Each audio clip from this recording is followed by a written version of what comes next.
All right. Good evening, everybody. Welcome to FMA Discussion. This is episode 183, and tonight we are lucky to have Guro Shawn Zirger out of Canada, Toronto, Canada. And we're going to hear about his journey and all this good stuff. I thought it was a wonderful time to stay talking on the phone, and a guy I would certainly like to meet and train with. And I hope by the end of this interview, you guys will, I think, will have the same feeling. So I want to thank you for coming on. I appreciate it.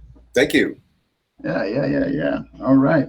So we're going to jump right into it. Got a couple questions from people and all that. So, you sort of like most of us, you kind of started out in somewhat traditional martial arts before you made the journey to FMA. Yeah, definitely.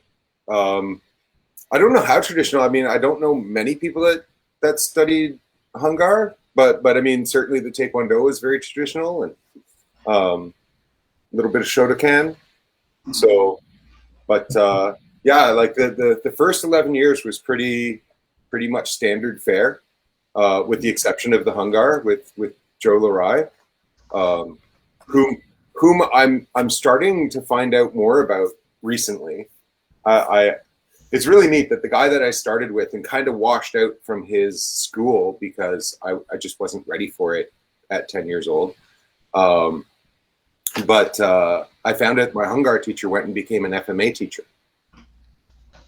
Yeah. And so I can't wait to meet up with him again and, find out where he's at. Yeah, right. Because now you guys kind of full circle, so to speak. You know what I mean? Yeah. Wow. And he's located currently where? I think he's in the Philippines. That's what I heard. I've got some friends in Kitchener that I've been training with, and they're connected with him more than I am at this point, and they were talking about him being in the Philippines and chasing down FMA. So. Oh wow. All right, we got folks. If you're watching, please tell us where you're watching from and smash that like button. All right, we got Sir William Gill. All right, from the Ozarks, the beautiful lake of the Ozarks. So from there you train I guess first, what led you to seek out FMA? I mean, was it through a conversation with somebody, something you saw kind of on YouTube? I mean, what led to you seeking it out? I didn't. It was part of Jeet Kune Do, and Jeet Kune Do was my entry point. And okay. Yeah, so it was but of course, as soon as you get into JKD, like FMA weighs really heavily into the blend. So because it covered the weapons side so completely, it became really obvious to me that I needed all that content that I could get. Yeah, especially when it came to like knife defense and, improvised weapons, because the stick work, obviously covers it for improvised weapons. And that was just sort of my whole focus at the time. I mean, my original focus was very much the movie kind of movement. And if only I had gone that way, I would be probably in film and wealthy by now. But my teachers convinced me to go with reality. And oh, that's funny. Yeah, so I'm in this group of people that know a whole lot about knife fighting but not necessarily in a marketable way. So it's interesting. But that was the thing, was the JKD led me to look at it in terms of like the practicality of a street fight with weapons. So and it just became really obvious to me that those drills were really important for me to understand what was going on there to a degree, because of course that was many years ago. Yeah. Like yourself, I started out in the blend too. And for folks who perhaps may not know, when you get to JKD, it's, you're getting both, I guess, whether you like it or not, and all that. And so when you get certified in JKD, usually at the same time, and you get your your colleague component as well. But you were kind of also directly under Guru Dan. I mean, at some point, correct? Yeah, I mean, I was with the VUNAC line, with the PFS line, Same here. Yeah. under Makoto Kabiyama for about 15 years. Okay. And then things with that seemed to like plateau. And I was like, okay. Because I got to this certain point where I was like, okay, I'm very familiar now with this content. And, you know, I started bouncing like in 1987. So being in the PFS thing and doing the bouncing was like, it got me to the place I wanted to be, where I was effective at work. I didn't get hurt. I wasn't injuring anybody. And I was prepared for most eventualities. You know, of course, that's being a bouncer in Canada. It's not like I was working in Texas. But, you know,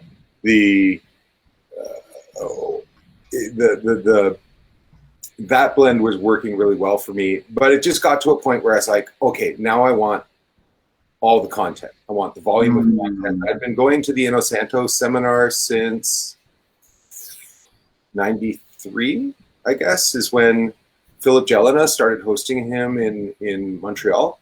And so, oh, wow, that's a while ago. That's way back. Yeah, that's when Eric Paulson was still touring with him. So wow, I mean, like you're still a younger guy, right? I mean, that's wow. Yeah. I mean, it just sounds like, I mean, you got into the quote unquote the eclectics. I mean, at a young age. I mean, that's that's pretty neat. Yeah? Well, because I discovered JKD when I was 19, 20, and I was, you know, I thought I was really good at that point. And then I discovered JKD, and I discovered like people like Bunak, and then Larry Hartzell, and, you know, people that had actually, and Makoto Kabiyama, people that had really seen street fights, and then people like Larry who had seen combat. And I started really gravitating towards teachers that had been there and done that and seen it in combat and on the street. But it was interesting because I at a certain point, and you know, the whole street fighting thing, eventually you run into the personality that gets into street fights. And so I was moved at that point to like take a little bit more of the academic approach, and I contacted Guru Dan, and I was like, I want to work with you. I want to be an instructor. I want to, you know, change the way that I'm working. And he's like, come on in. And he kind of fast tracked me because he was from your background. Yeah. Well, no. It wasn't because of my background. So he said, well, you've been with me for what, like 4 years? And I was like, sir, it's been 14. So, and he's like, oh, and so, you know, things progressed from there. So, wow. Yeah, but it took me 10 years for him to realize that it was there. Right. Yeah. So it shows you like where my focus was at and what kind of student I was up until a certain point. Because I was working out at the academy and everything. You know, it was great. But yeah, I did years of that, and trying to absorb all that. And then I got really, once I had certification in the blend, I started really focusing in on the CLAT, which led me to start looking for more CLAT, because it's pretty, the CLAT system out of the Inosanto Academy is fairly condensed. And I wanted to go back to the source material. And that's how I ended up doing SSBD and finding SBL, so Malmorny and Alpenganano, and also Chep Chep, Arif Rahman and the Penglipur system.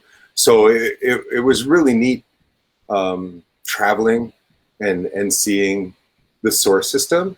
But it's actually because I did that I started going to the Philippines and doing FMA again, because I didn't have that as a plan either. It just, the CLAT reconnected me to the FMA. Wow. Okay. That's a first. I mean, if everybody, not that, that's not good. It's interesting.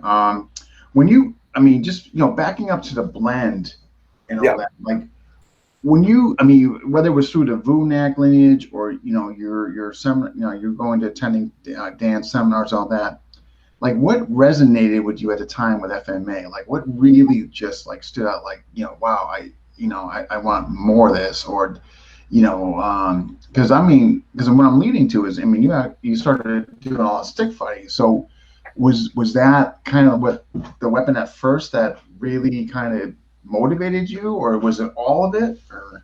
It's so funny. I left out the whole stick fighting thing, didn't I? I jumped right past it. It's all, but I got you covered.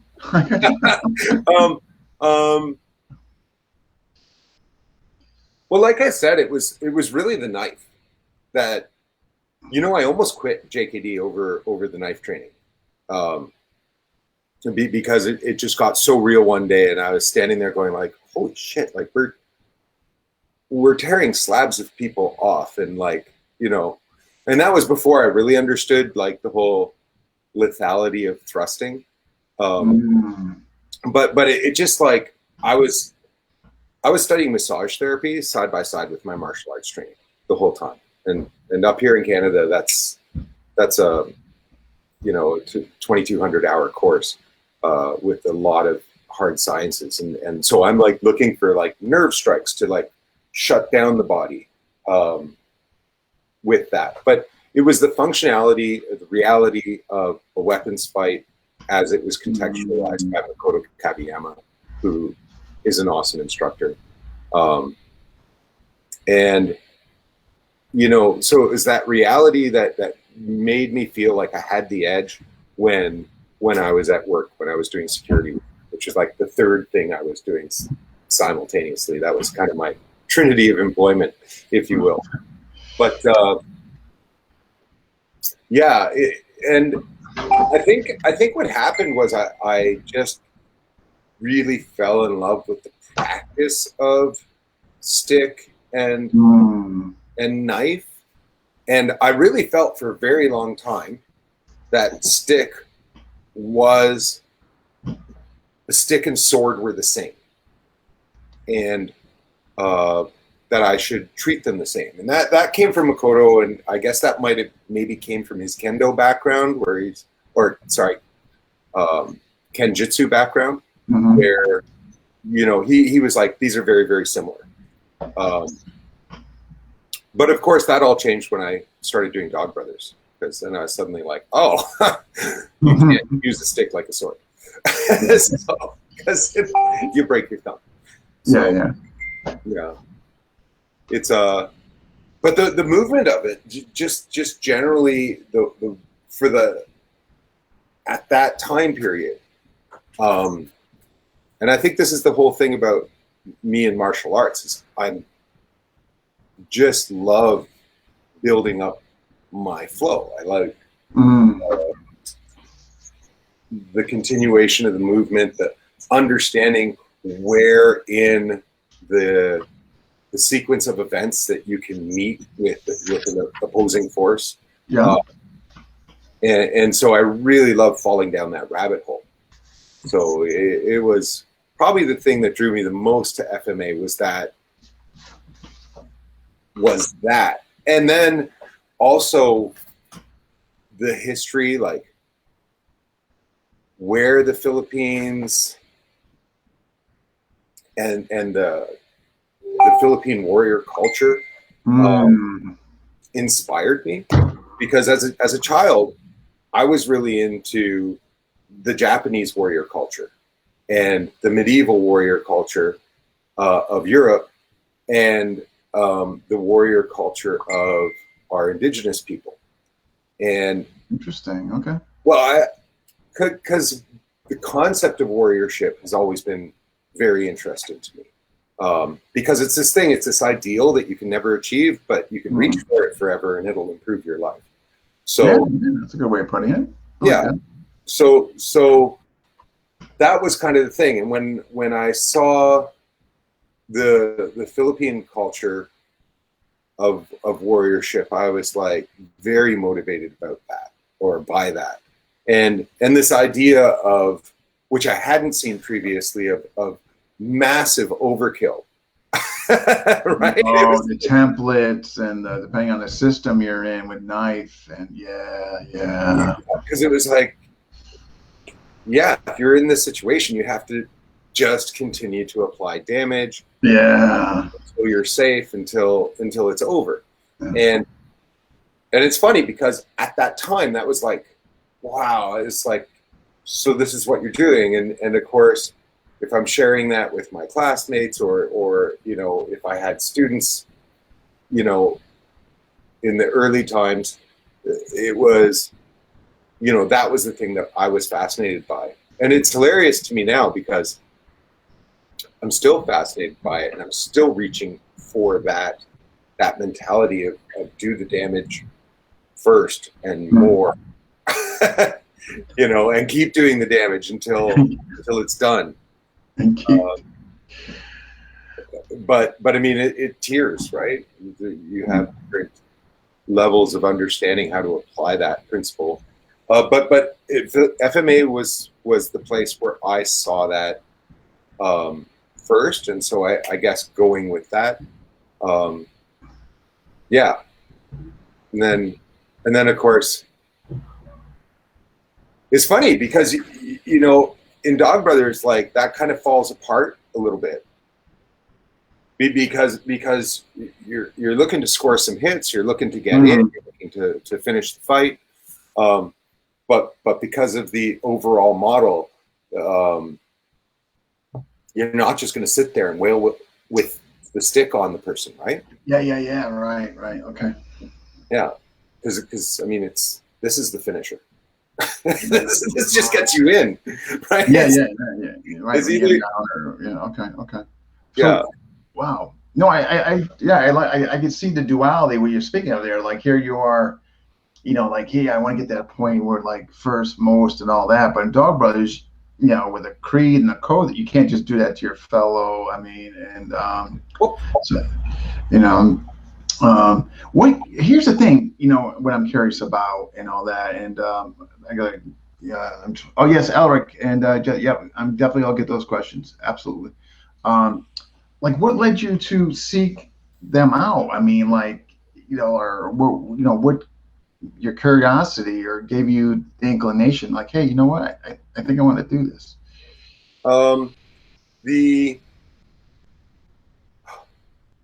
So one of my friends from the JKD family here in Toronto, Renee Kokolo, got into it, and I guess both of us had run to the limit of our JKD, and we were looking for something else, and through further contact with Philip Jelena, he started getting involved with the whole Dog Brothers thing, and then he actually came to my school, Fighting Arts Collective, and started his chapter, Toro Clan, there, with I'm so terrible with names, and one is slipping my mind right now, Tyler Morin.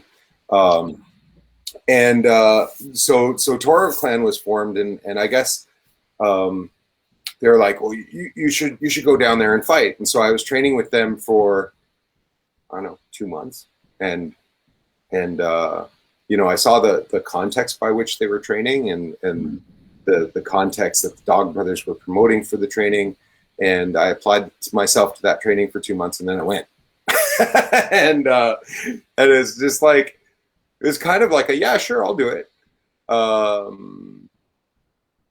And it was great. Like, it was amazing. I expected that Dog Brothers was, even though I had seen the original videos, and you know, it's funny because I had made my own thing here in Toronto called the Throwdown. Okay. Which I actually took from Bullshido, the .com, the forum, but it became a persistent thing that we did every other month, and we would just invite people from all over to come and fight. And then I went down and I started doing the Dog Brothers thing, and I thought I had modeled my stuff after the Dog Brothers thing already. When I got there, I thought I was going to look down the line of people that showed up and see a bunch of young people come to cut their teeth. But I looked down that line and they were all 40-something and older. And they were like experienced martial artists, and they were coming to like verify their training, right? Which was awesome. Really intimidating, but awesome. And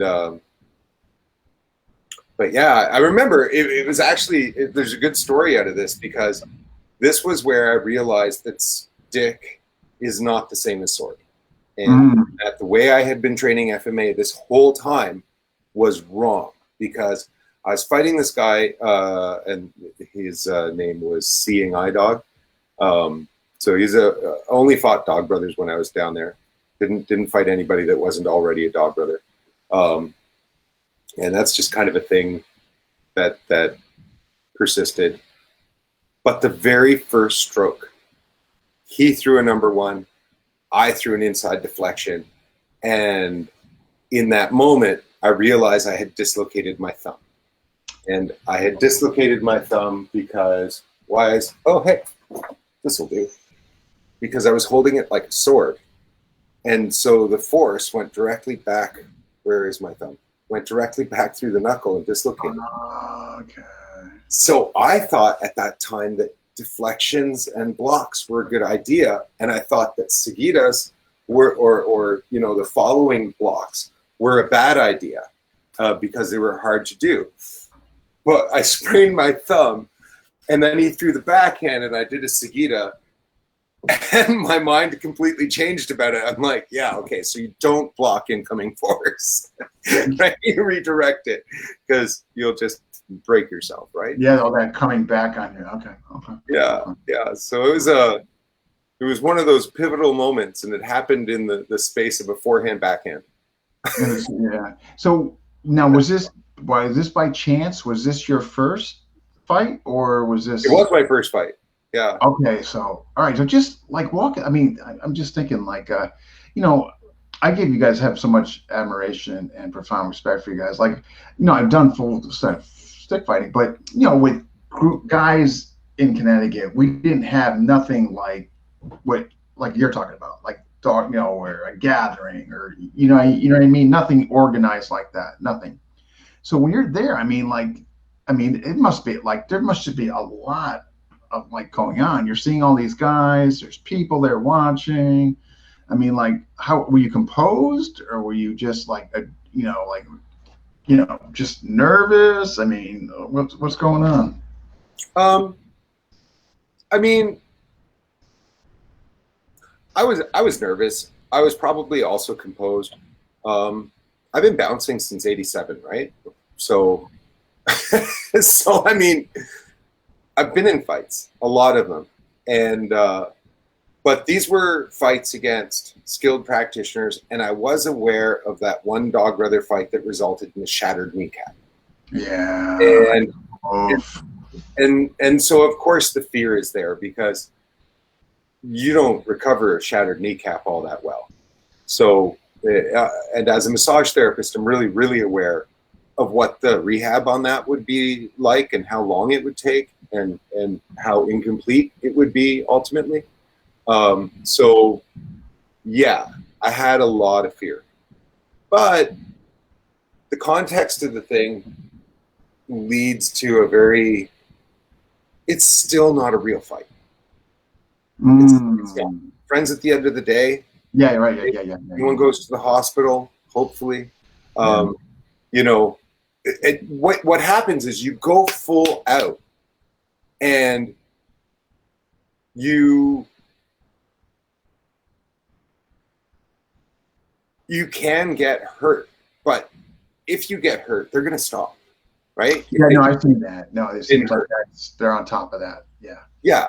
So I mean, like, you know, there was one tribal, and I wasn't actually there for this one, thankfully, where everybody was using these new flip out trainers, you know, like the folders, and and so one of the things was like, yeah, well, you know, you could have one on you, and no one knows it until it's deployed. Oh, until you guys maybe get in the clinch or the ground or okay. What none of us realized until that tribal was that they were basically like skates. So they were sharp enough to penetrate. And they weren't the full 1/8 of an inch like our aluminum trainers were. They were like 1/16. 16. Oh, yeah. So there were a couple of moments where arteries were exposed. It could have been worse, right? So it's like, yeah, it's interesting. But of course, those trainers had been phased out immediately after that. But it's interesting because you know, in that moment where the cut was made, as soon as people saw that the person was cut, it's like, okay, stop. Yeah, stop. Yeah, right. Medic was in there because they're really good about having a medic, you know, on hand just in case. But again, I think it's the best environment for really testing your mettle and testing your skill, because it's as close as you're going to get to the real thing without risking your mortality. No, I think that's fair. I mean, right. I mean, if you look at what is out there, I mean, and the duration they've been doing it for how long and all that. I mean, again, just profound respect for you guys that do that and the organization. But you know, but we got a bunch of people saying hello here. All right. We got Jason Ward. We got Steve Drayton from Australia, Jesse from the Philippines, Alric June is my man from the Philippines, Joe Apostle from Canada, and from San Francisco Bay, and we got Maestro Alvin. All right, so what? All right, so your first now, how many? I mean, just for the viewers, like you did your first fight and all that. Like, do you have the option of how many you want to do that particular day? Is it left up to you, or is it? Yeah. You basically you just keep going back for more until everyone's done. So I think that first day I had maybe only 2 fights. Okay. You just all right. 3. Did I have 3? I think I had 2 fights. So there was, geez, what was it? Boo Dog. Boo Dog was the second fight. And actually that was a great fight too. I was really happy at the end of that fight. My friends were like, why are you so happy about that fight? And I was like, well, he didn't hurt me. And I'm walking home. I was like, I felt like I did well there, and because he was one of Gokor's guys, and so he took this great big fat stick, and I was like, whoa, that's a big heavy stick. And he's like, no, I just, you know, it feels good in my hand. It gives me a good grip. And I was like really focused on his stick, and I was like, oh, okay, I guess we'll do it. And then he took his stick and he threw it over my shoulder and he double leg tackled me into the fence. And I was like trying to lock him up, but I couldn't lock him up with the stick. So I finally started hitting him with my puño, and I got out from under him, which I was complimented for, because there's, you know, the guys were saying with his jiu-jitsu, like not many people can get out from under him. Yeah. But he got to his feet first and kneed me, but I had myself like inside a salute. So most of it went into the tip of my elbow. Some of it went into the rest of me, and I rolled off, and he jumped back on, and but I mean, so I was like, you know, I held my own. But then later, when I actually saw the highlight reel, I was like, oh, he's just kicking my ass the whole time. It's like, you know, it's like, because I was never leading that fight. You know. Yeah, but here it is. I mean, your first time, you go into somebody with some grappling experience and all that, seasoned fighter. I mean, I don't know. To me, that's not a bad day. No, it was a great day. It was a great day. And you know, this is the thing about Dog Brothers is like, and it's the thing about the throwdown now as well. It's like, we're not there to win. I mean, you want to win, but what you're there is to put yourself at risk, face that risk with another person who's facing that risk with you. With you, right. To see how far you can push it and develop from there. Because I tell you, my training, when I got back to my students after that experience, I was a different animal. And all of my students became different as a result. Because I was like, okay, so we think it's this. Like, I mean, think about this. The whole idea of inside and outside deflection. Right. Just was eliminated from my system. And I'm like, okay, that only works when you're like, when you've already depleted the energy, right? You've already slowed things down. When you've already got a counter and maybe you can do an inside deflection. Of course, my recent training tells me different now, but that was my conclusion with stick, right? At that time. And I started realizing that my punches were way more powerful than a stick hit. That my kicks were way more powerful than a stick hit. So the stick became almost a non-threat if it's rattan. Okay. Yeah. I mean, if it was this, it's like totally different deal, right? Right. Okay. But rattan? Yeah. Yeah. Wow, that's interesting. So when so just for the folks to understand, like, there's the actual, like, you find that you become a dog brother, or you get dog tag dog brother for a certain amount of fights, but there's also dog brother martial arts. You just participate in the gatherings, all that. Am I correct in that? At that point, I had participated in one camp. Where Eric Naus was there, Crafty Dog, Mark Denny was there, and Philip Jelena was there. And, you know, of course, the guys that I was working with that had been to a gathering or two at that point. And then I went. So I was basically working out of PFS, followed by, you know, Santo Blend, plus my own take on those things. Gotcha. Yeah. Okay. Yeah. No. Really, the biggest difference was that I was training for a fight and hitting tires. Yeah. Okay. Biggest difference in my training. So, yeah. No, that's awesome. Awesome stuff.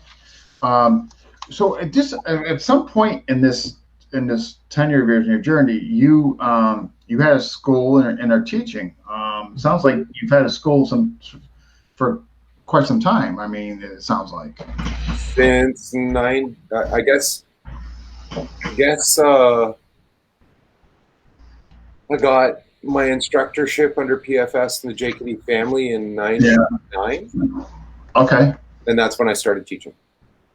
So. Wow. So now when you started teaching, like, what were the arts that you predominantly were teaching at the time?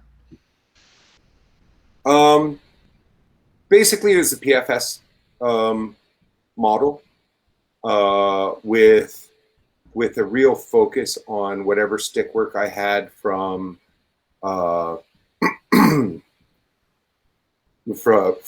Santo seminars. Mm-hmm. So because the Santo material really fleshes out the whole thing, whereas the PFS thing really focuses on Simbrata. So it was, you know, it's really neat too being a remote student, because I had to do the thing that was being said, which is take this information, work with it, and make it your own. Because no one was teaching you how to fight with it. Like Vu was, obviously. I think he was the only one. I think that's so interesting you point that out, because when I was in the blend, I think he was the only one that was connecting the dots, so to speak, if you will. You know, he was fighting.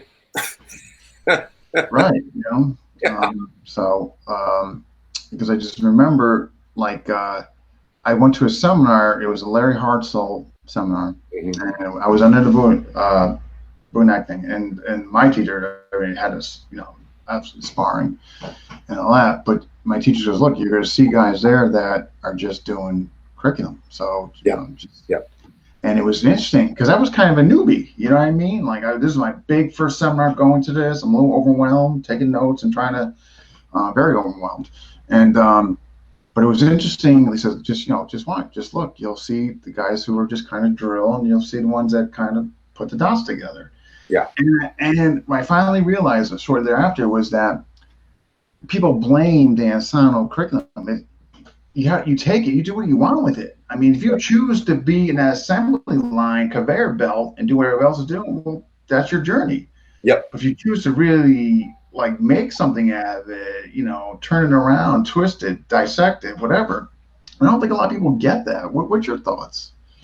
Well, first of all, I have to credit Makoto Kabiyama, because Makoto had us fighting from the very beginning. And in my city, if you came from one of 3 schools, they knew already that you were a fighter. And if I just said his name, I had a bouncing job, period. It was like, that was it. It's like, oh, you train with Makoto? Yes, have a job. And so it was, and you know, it was a long time that the JKD family had this notoriety in the city, like not necessarily the respect of the rest of the martial artists, but they knew that we could fight because we spent most of our time learning how to apply it at full speed with against resistance, all of the stuff. And so when I started looking at the blend, and that's actually, well, that led to the end of another timeline, right? Because I absolutely love Guro Dan, and I love the Inosanto Academy, and I love going down there and touching base. It feels like, you know, it feels like going to, because I always thought about it as a family.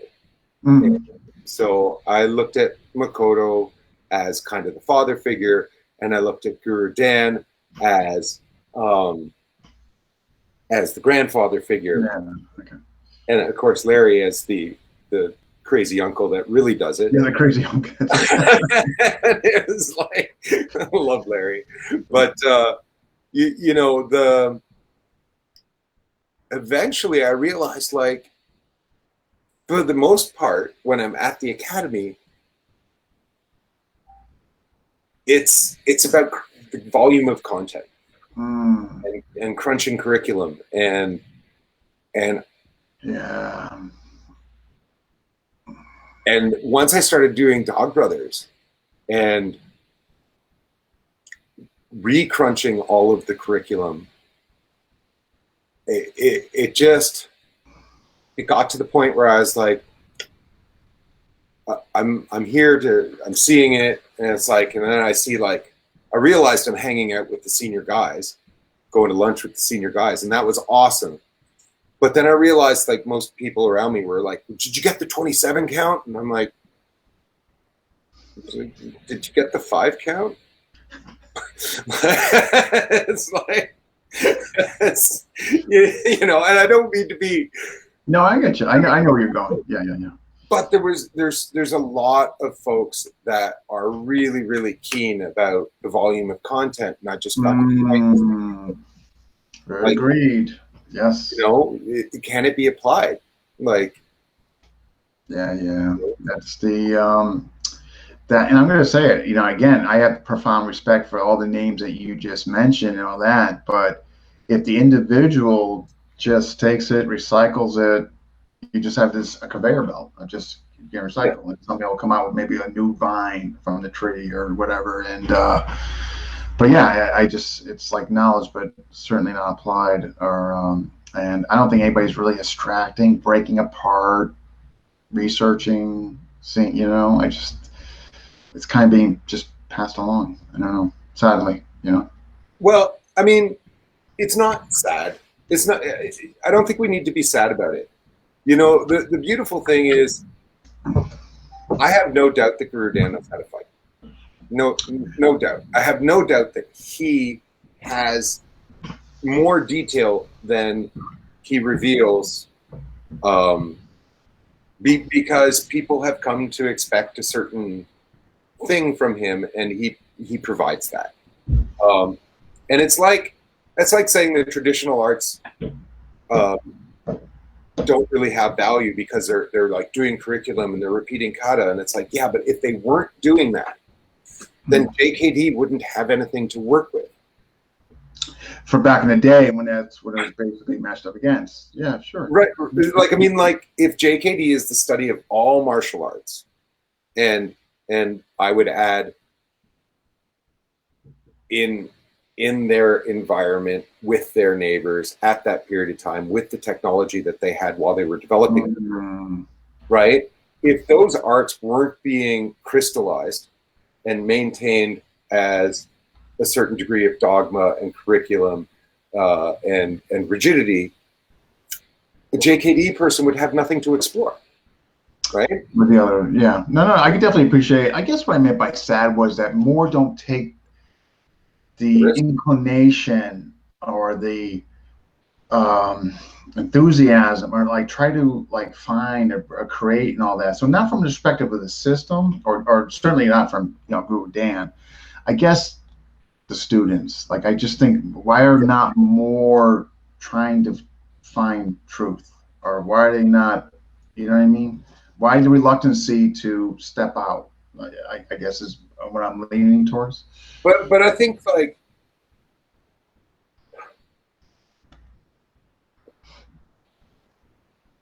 combatants are a very small percentage of martial artists. Yeah. Right? And you know, this is our culture. And it's not just our culture, but it's martial culture in general. Like, most martial artists are not fighters, and it's just that's the way it is. And so they'll identify with a certain lineage, and they'll start pursuing that lineage until they can imitate that lineage and move like that. And at any given gym, you'll have a couple of fighters that can use that system, who maybe just really dug deep, and the others, like you said, no, the majority, you're so correct in that. The majority, regardless of system or what they're doing, are not fun. Yeah. So you know, but there's always going to be the people who do. Like, I mean, Dog Brothers started at the academy. After midnight, right? The midnight hours? After midnight? Yeah, I was like, you know, where they were breaking Guro Dan's, like, you know, shields and stuff, just trying out the weapons. Like, you know, so a lot of people, like, I don't know about a lot of people. So if we were to extrapolate that, like, oh, well, it's not really combative, it's like, well, you know, but the people who took it there were inspired by that teacher. And the access that was provided, you know, by let's call it, you know,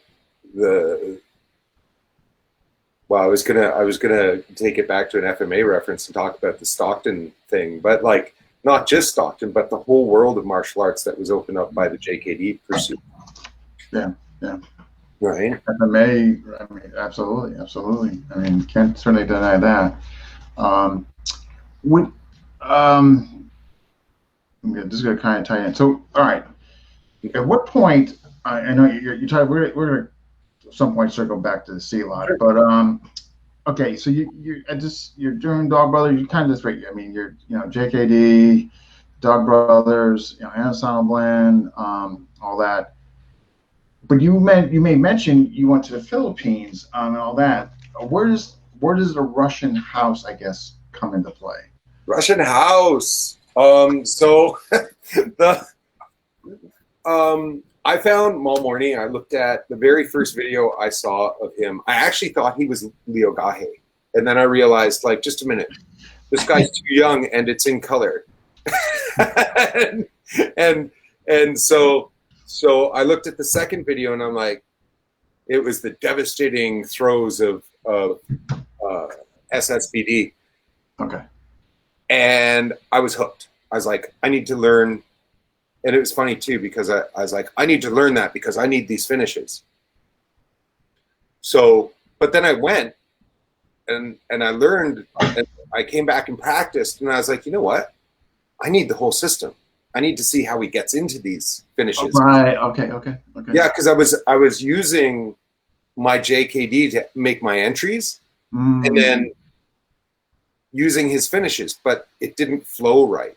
And it wasn't flowing. Okay.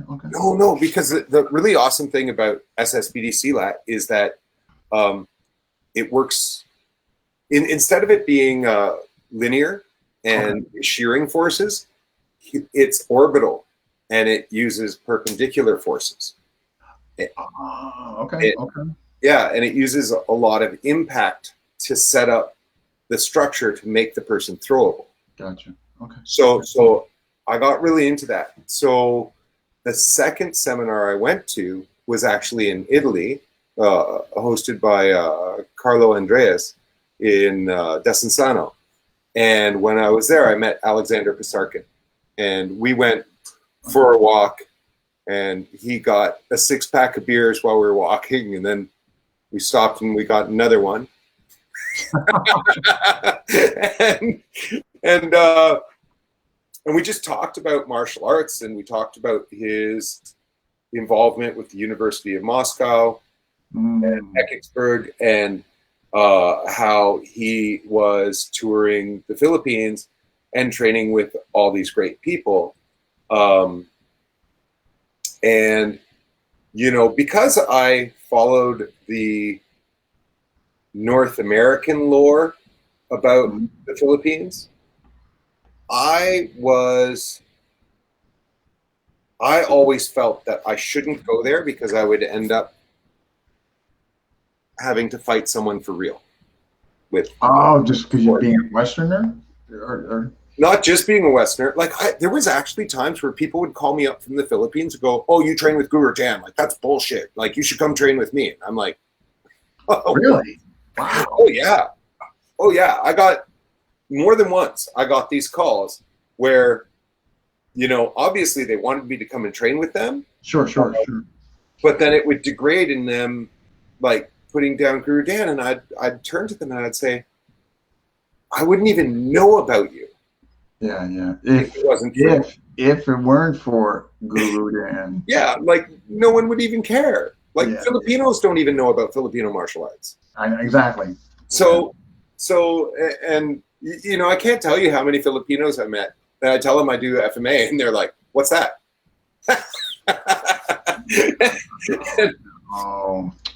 It's amazing. I'm not talking about martial artists. I'm just talking about Filipinos I meet. Yeah. You're just very strong Filipino community here in Toronto, and they're wonderful people. But they didn't know. I mean, my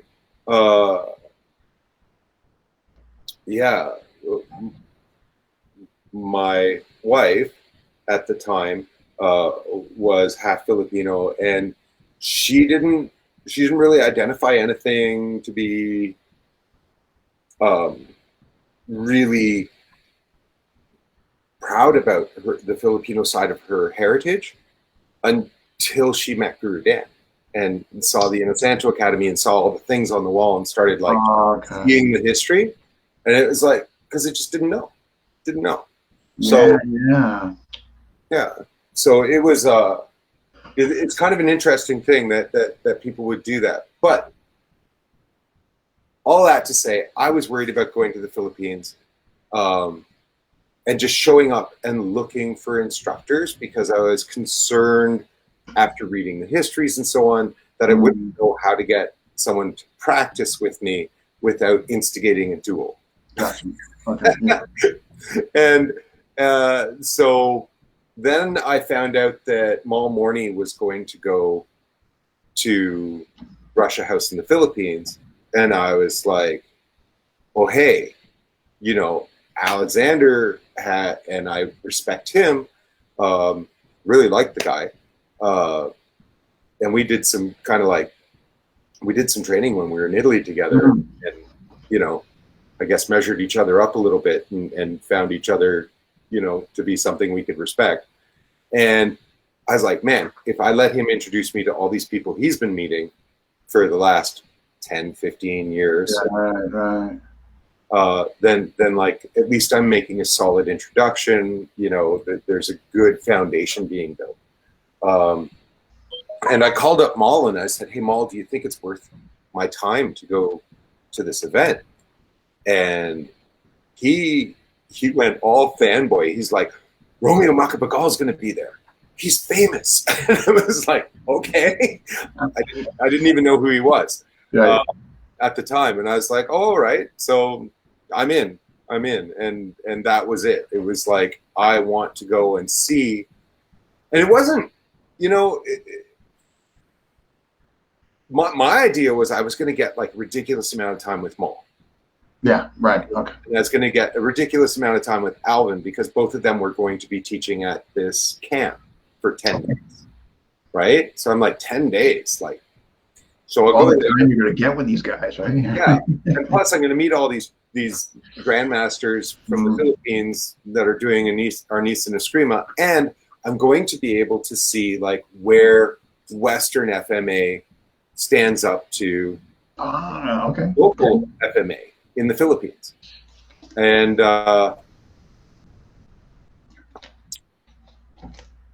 it was a very interesting first trip. It was a very, very interesting first trip. Like, for one, I discovered that the word Kali is a made-up word. Yeah, I know. We've had one or two episodes on here that not exclusively has dealt with that. Yeah, but definitely have gone pretty deep into the Western creation. Yeah. So yeah. Yeah, but I mean, it doesn't mean that the movements aren't relevant, because they are, right? I mean, yeah. I don't have the dog in the fight. Honestly, I like the term. I don't have a dog in the fight. You know, if you it's just a name. That's what I mean. Like, I don't have a dog in the fight. I just don't. Yeah. No, but it was just interesting I don't have a dog in the fight either. I don't even recognize the fight. Yeah. Or better yet. Yeah. Yeah. What I do recognize is that there's been a lot of, and of course it's going to happen. There's been a lot of, like, when I was doing JKD, there was a lot of moves that we were like, this is the Muay Thai kick. They don't call it that. Right? But we identified it as that because it was the round kick. Yeah, it's a round kick. So it's like, you know, that's what we're told to us, round kick. Yeah, and it's just like, you know, there are so many things where it's like, as I learned more, I realized like, whoa, we've misnamed this, or you know, I've now related the single move and called it like Dumog, for example. I thought Dumog was a particular technique until, you know, for maybe 10 years before I realized that it's actually a whole martial art, or an aspect of a martial art. And, you know, so it's just like things like that. So I'm not terribly surprised that the whole Kali thing happened. You know, call it a brand, right? Yeah. So, but it doesn't mean that, you know, it doesn't mean that the derivative is any less valid. So certainly for yeah, and certainly for current times, like it's valid, right? It works over here in our context. It's not going away. Yeah. No. Why would it go away? That's what I mean. It's not. I mean, if anything, it's very embraced over here. So sure. Yeah. Sure. I mean, yeah. I mean, even over there, you've got people that are like, yeah, no, I do Cali. So so there's once they start adapting it, then well, but I mean, there's brands, right? So, but it was interesting. It was interesting to go to Russia House and to meet. And when I say this, it's with huge respect to meet the old men. Yeah. And my gosh. You know, and to see what they're talking about, because there's a consistent line of what they're talking about, and there's actually relationship, and it looked to me to be very civil relationships, certainly with all of the ones that interact at Russia House. That's nice to hear. Yeah, well, they show each other respect. That's nice. And I don't know if that's because Alexander is really good at managing the schedule and just make sure that the ones that respect each other show. Maybe got a little creative there. Yeah. He might have. He may have. You know, or it could just be that they're all quite civil with one another. Yeah, they're older and they just maturity. So yeah, there's a lot of sharing. There's a lot of sharing that's going on, and a lot of like verifying where you'll see like, you know, grandmasters get together and talk about the old days and who taught it, you know, what was descended down from the lines and what the history was, and you know, that'd be so that just listening to them, that'd be fascinating. I mean, oh my gosh, I have hours of recordings of just good for you. I just record this. It's like yeah. Oh, by the way, can I just yeah. So and I just put my phone down in the middle of on the table, and you know, unfortunately, I couldn't control the background noise, but I've got some really great stuff. Oh, I can only imagine. Just that experience alone. I mean, because you're talking. I mean, Renee Tongson. I mean, who else? I mean, you're talking some pretty big names out there, man. You know? Romeo Macapagal, Renee Tongson, Celestino Macachor,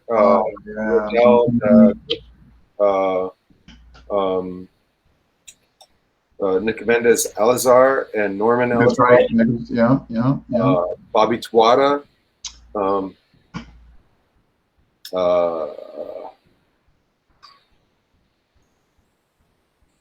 There was a bunch more.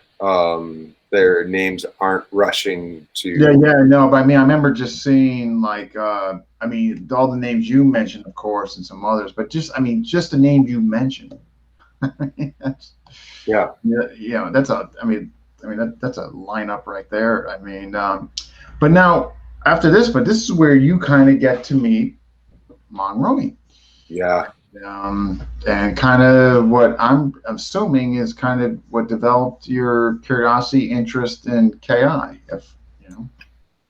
Well, you know what? Mang Rami is a very singular individual. So what happened was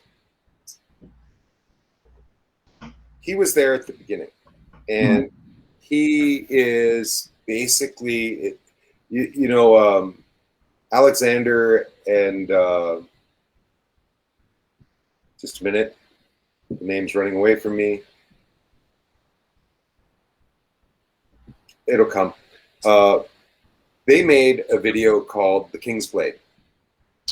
I recall hearing that. Okay. Yeah, and so basically they put a story towards working with all these masters, and but as they're looking for the masters, it became, at least it seems to be clear that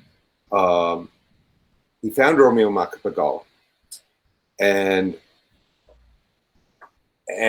he's guiding him to find all the other GMs, and helping him understand the history and the bare bones of it. But he doesn't teach. He won't, like, that's, it's just not what he does. But what he did do is he gave a lecture. Okay. And he gave a lecture about measure, where he taped out some lines on the ground, and he talked very specifically about measure. And I was so jealous. He pulled Abra out of the group, and she's like this stunt woman from the U.S. Who was there with Dylan Hines, also a stunt person, and I was so jealous because I was like, no, choose me. No, choose no, wait, me. But he chose her and did a lecture on measure, and went on to show a couple of movements, and pretty much everything I saw there was just like, I thought they were having me on. I thought that there was some sort of sleight of hand going on, and because the idea of measure has been talked about by every martial artist I've ever met, and they all talk about it, but no one has ever demonstrated it in a repeatable, consistent way. And here he is lecturing on it, and I videotaped it, which they allowed. That was one thing about Russia House, man. It's like, I was just gonna say that's refreshing to hear. I mean, they allowed you guys to do that. I mean, that's phenomenal. I know some I would imagine some places of that format and getting everybody together might be apprehensive of that, but they're sharing it. They're just sharing it. Yeah. Like, it's amazing.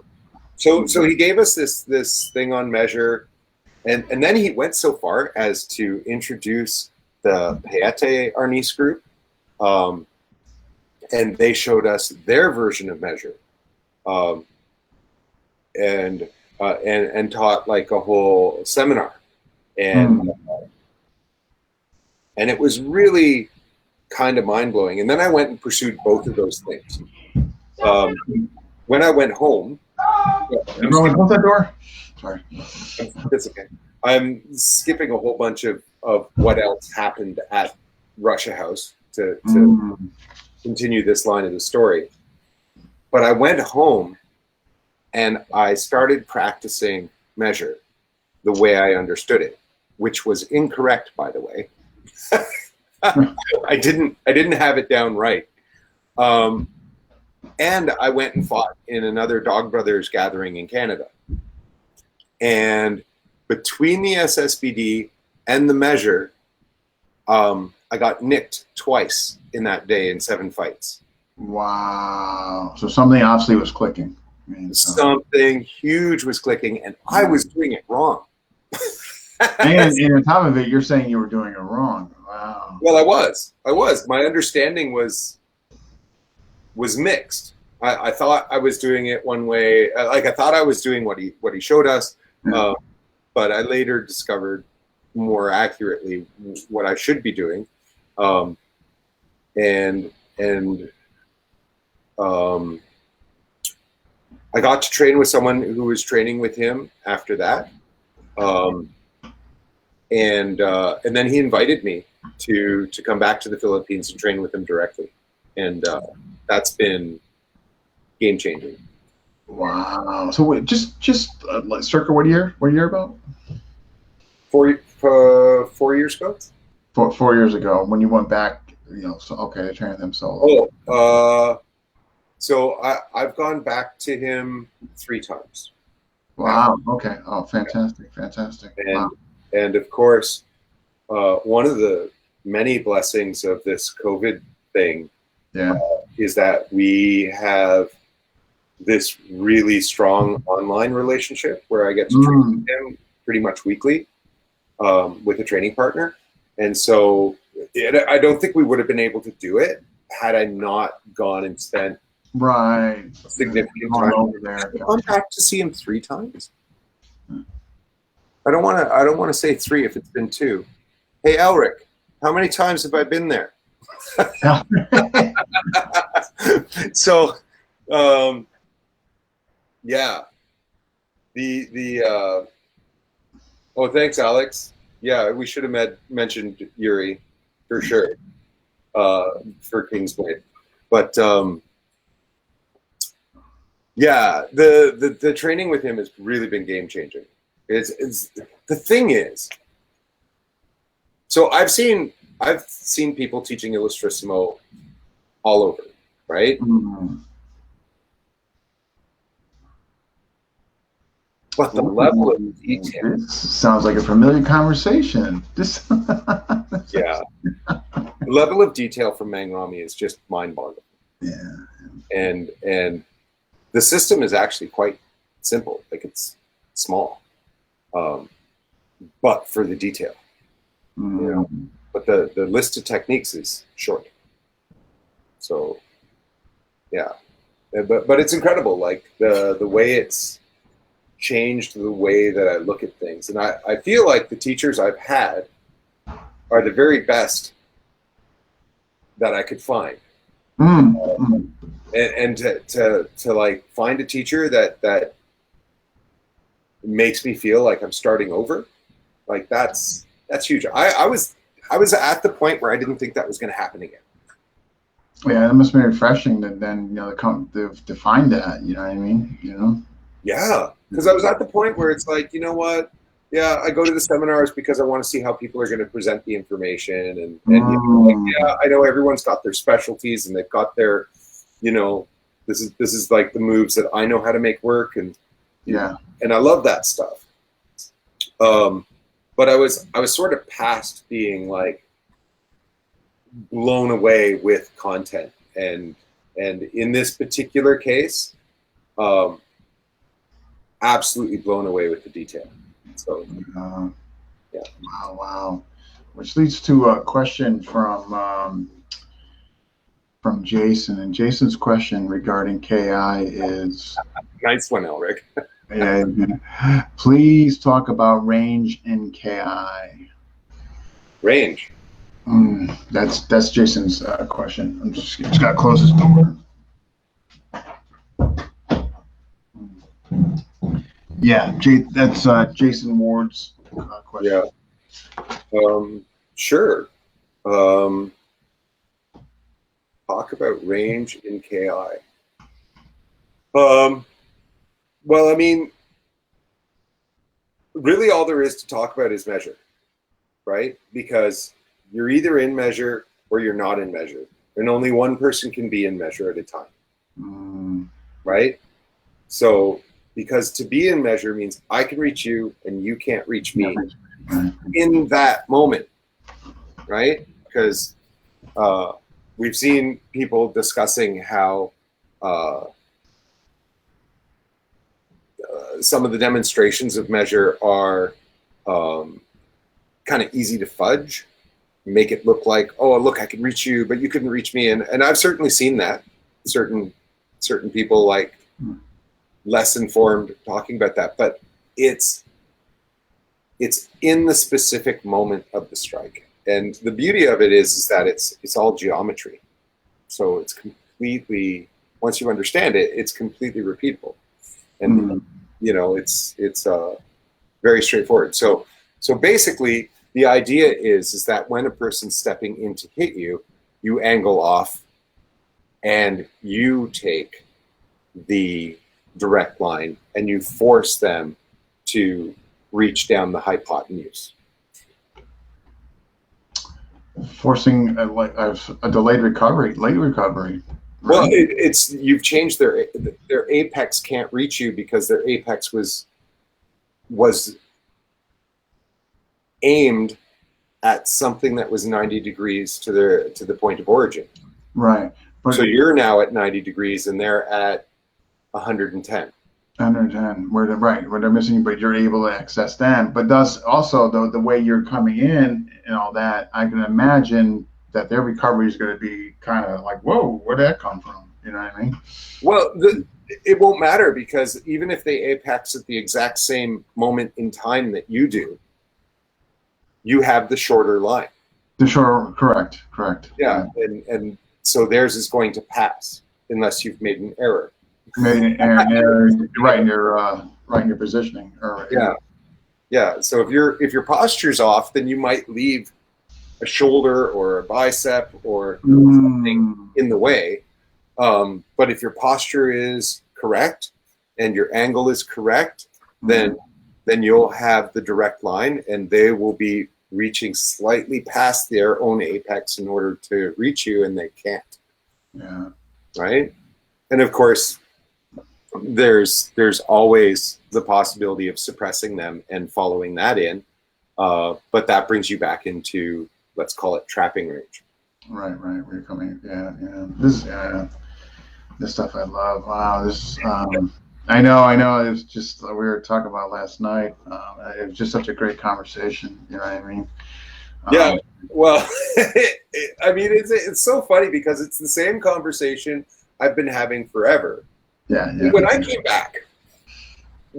came back after my first full visit with Mang Rami and he showed me the system, I wanted to gift measure to my friends that do sword work.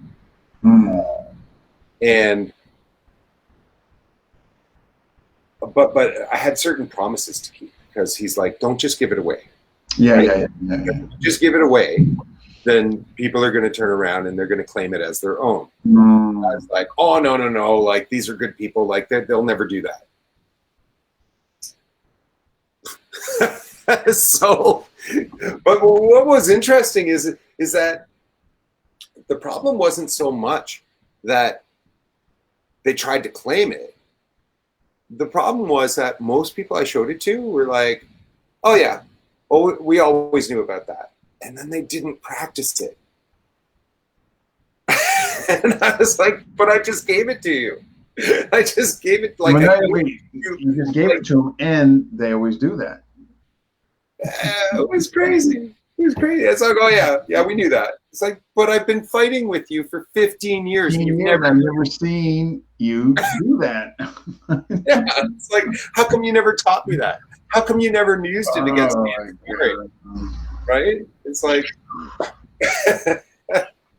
but it was funny because out of all of those people, one of them was like, oh, I'm gonna, and he's my Bolognese sword instructor, and now he's, and I used to teach him like JKD FMA, and he later on he taught me Bolognese. And I don't think Romeo Macapagal would have really looked at me quite the same if I didn't have the Bolognese and the Destrezza already somewhat locked in. Not that I'm a master by any means in those arts, but I'm very aware of the content. So I, there was definitely things that he wanted me to know before he would talk to me seriously.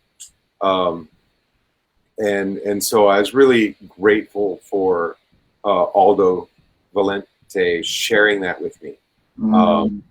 But even more so that he's my training partner through COVID, right? We just put each other in our whole house.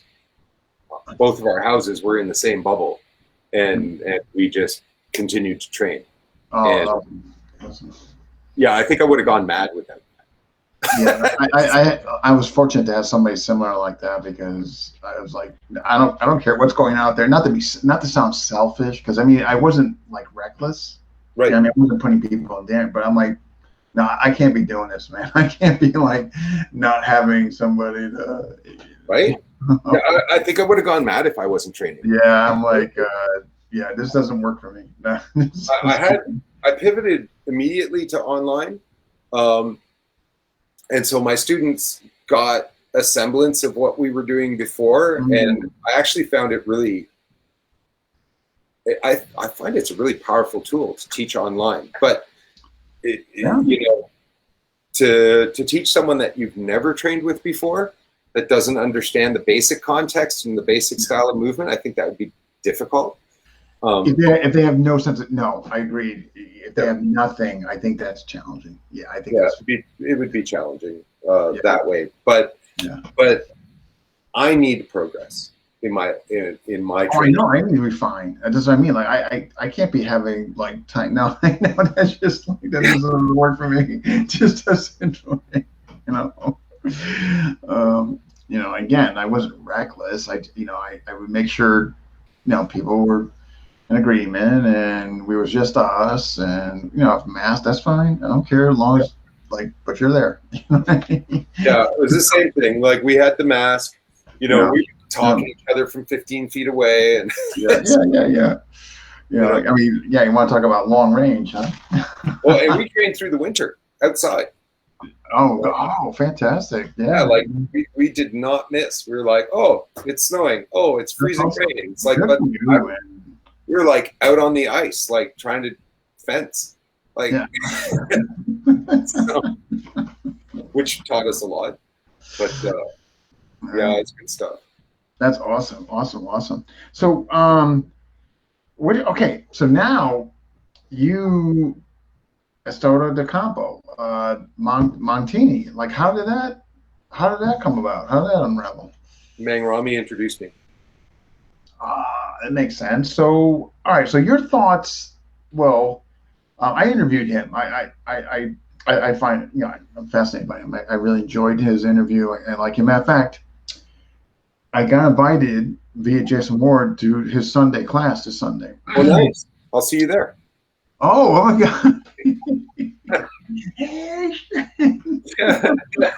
Yeah, well, I won't see you there, but we will be in the video space.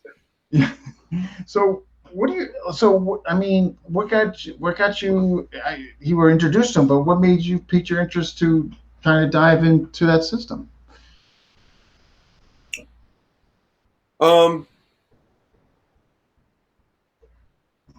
Well, because he's solid. He's just solid and straightforward, and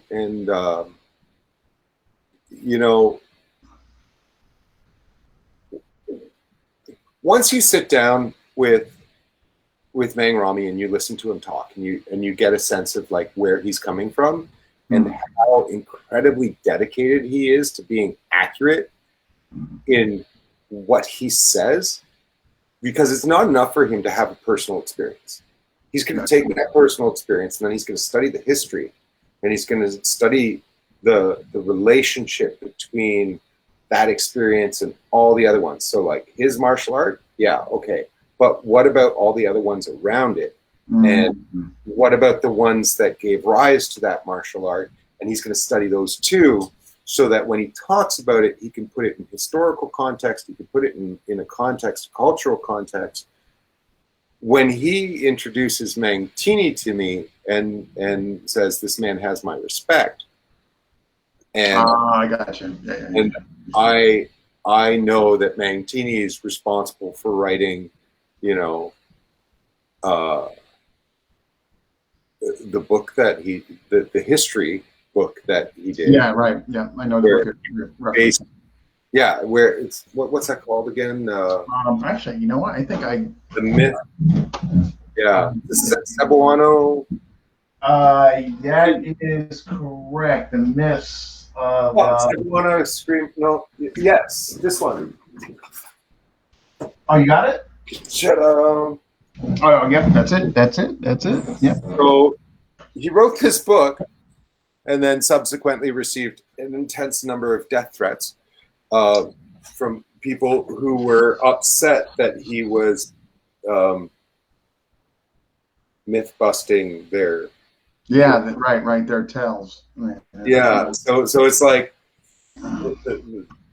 they're taking the myth away and going. Like he basically went all over the Philippines, and because there's so much of the history is in their oral tradition, and he went around going, so have you heard about this? Have you heard about that? And people were like, what do you mean? And you know, to try and find out what the truth of it is. And when you sit down with the man, you hear him talk about history. Man, is he in depth.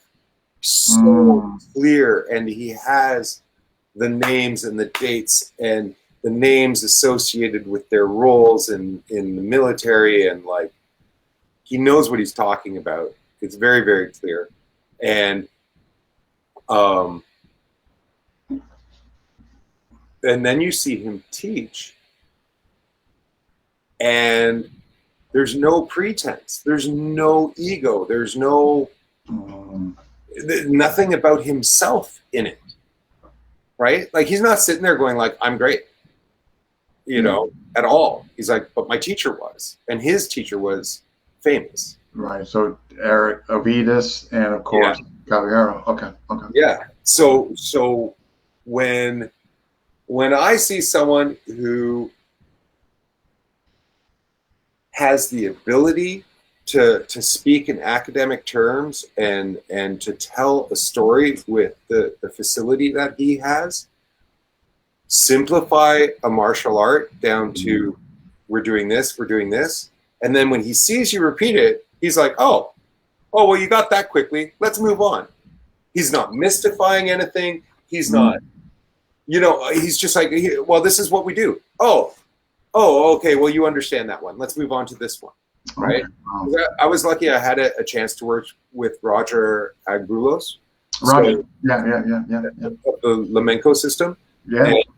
And so the EDC system is a forerunner, I guess, you know, or I'm with David Gould, so I've got a lot of the Campo. So basically, if you look at Lamenco, quote unquote, you know, you hear different percentages, but the majority of the stick work is the Campo. The majority of the sword work, of course, is KI. So. And so Roger is definitely a good guy. Yeah, so you see some of the flicking sort of movements, the hand hunting movements are similar. So I was able to pick up what he was showing me fairly quickly. And then there's the fact that the system is extremely simple, and it's based on target acquisition and development of speed. So accuracy and speed, and that's the whole process. It's simple as can be. The man is not trying to mystify anything. He's not trying to lead you on to like believe that he's something, because the very first thing he says is, don't call me a grandmaster. He's like, you know, he's like, he's had an interview. Just call me monk. Yeah, because he's like, he doesn't want that. He just wants to represent Eric well, and he wants to.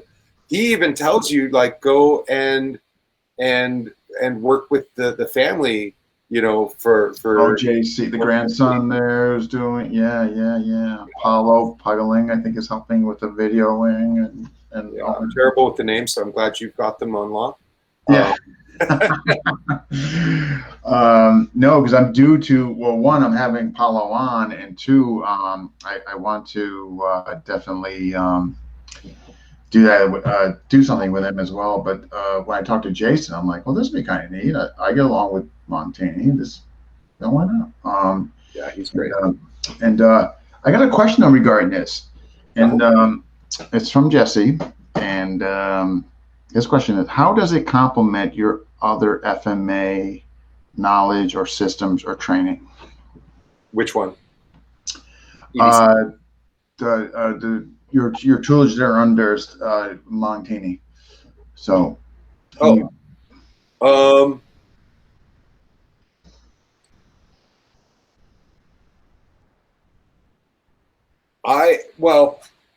We will see. Because I haven't been able to go to a gathering since I've trained with him. Yeah. No, I mean, that's fine. Like, but that said, I love it for training my newer students. Okay. In fact, I love it for training because it's it's like having an effective pad drill system for stick. Okay. All right. Right? So, and that's just my reduction of that whole idea, is that the training methodology is extremely straightforward, and it's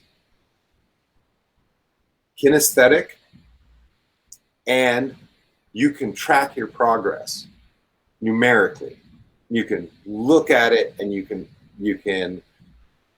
track your progress directly. You can measure it, and try doing that with other systems. I wouldn't even guess or even think of that. Well, that's interesting in itself, right there. I mean, wow. Yeah, well, it's just so straightforward. Like once you see what he's teaching, I mean, it's like, oh. I mean, I mean, what I've seen from David, I love it. And the whole thing on recovery, I mean, and all that, and everything with the broken intercept, the broken strike, and I mean, that's far what I've been exposed to. I absolutely love. Throwing the tip, the whole bit. What attributes have really resonated with you from it, as far as the attribute training? From the EDC? Correct. Well, the thing about it is like, and this might just be semantics, but to me, we're not recovering the weapon. Like, we're taking multiple hits while at extension, right? And working between like, you got your before, during, and after. Before, during, and after, yep. And you're basically striking at the hand before and after. Yeah. And that's where the magic happens in that. So it doubles up the amount of strikes that you can throw. And most of those are 2-beat combinations. But if I look at it through the lens that Roger gave me from where you're doing the similar movement in a 3-beat combination, suddenly you're hitting on the way in and on the way out. With Roger, when Roger's 3-beat series, yes, what I've done with him, right? But I didn't fully comprehend what Roger showed me until I saw it simplified through the EDC lens. Interesting. Oh, so that further, okay. Yeah, but I mean, that might just be because I didn't get to work more with Roger, earlier. But I mean, like, when I saw it from Mancini, I was like, all right, I got it now. I see it.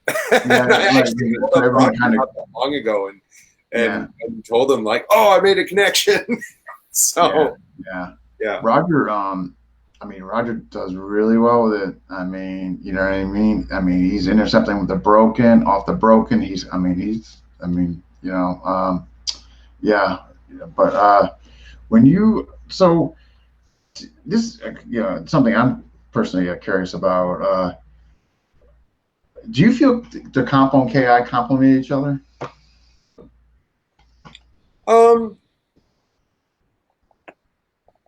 Insofar as they, one of the things that I really love about the relationship with Mangtini and Mangrami is that they recognize where their systems are similar and where their systems are different, because the needs of the stick are different than the needs of the sword. And do they complement each other? I'm going to say yes, they complement each other because the needs of the weapons are different. And if you're going to switch between weapons, it's good to know how that difference is accommodated by the two systems. Like their system of measure is different. The targeting is different. So some of the things that you would do with the sword, you just wouldn't bother doing with the stick because you're not going to accomplish anything. So yeah, because the way, and again, Roger, coming from Roger and Dave Gould, the complement being, the kind of the small circling of us KI, putting in there with the Campo and all that, just kind of the verbiage I've gotten for both David Gold and all that. And he kind of parallel what you said. Yeah, they definitely complement one another. Yeah. I mean, they could. I think understanding the difference between things is a compliment, but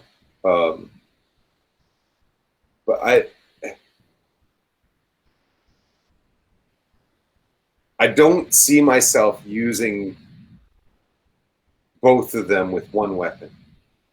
But okay, I got you. Okay. Yeah. Okay. So, but in terms of the broader sense of do they complement each other? As far as that, absolutely. I got it. Okay, another question here for you. Can you touch on this from Elric? Can you touch on the value of training with steel? How has it enhanced your understanding of fighting with Rattan, if anything? Yeah.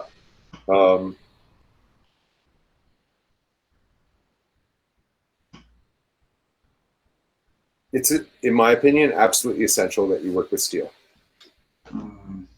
Yeah, you're not going to get it from a stick, but once you can do it with steel, you can do it with the stick.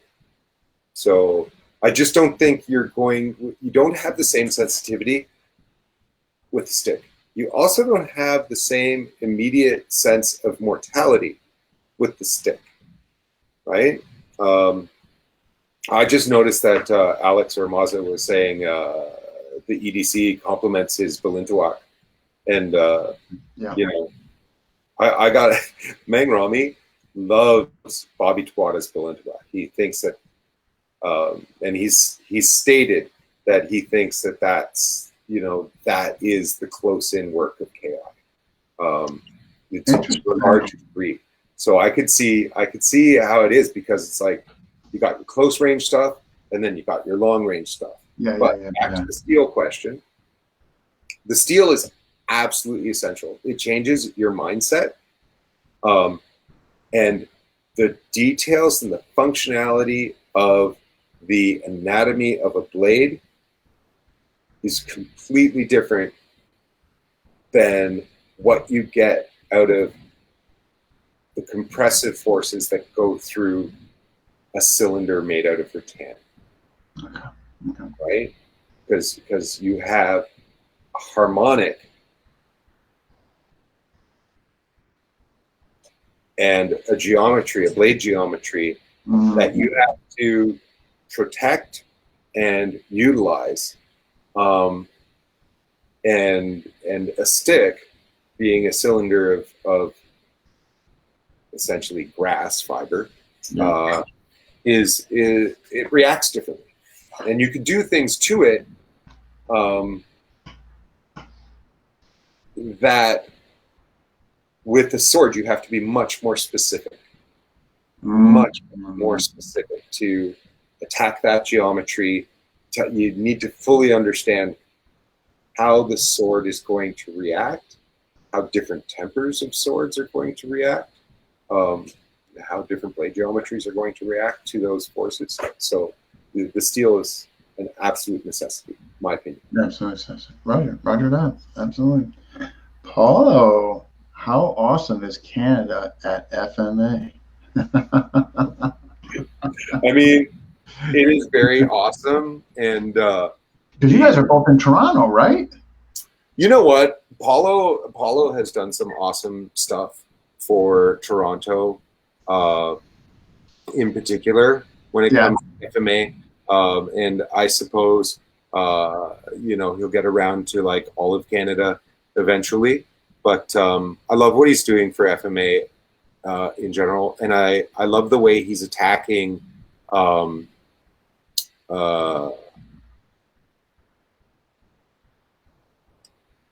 some of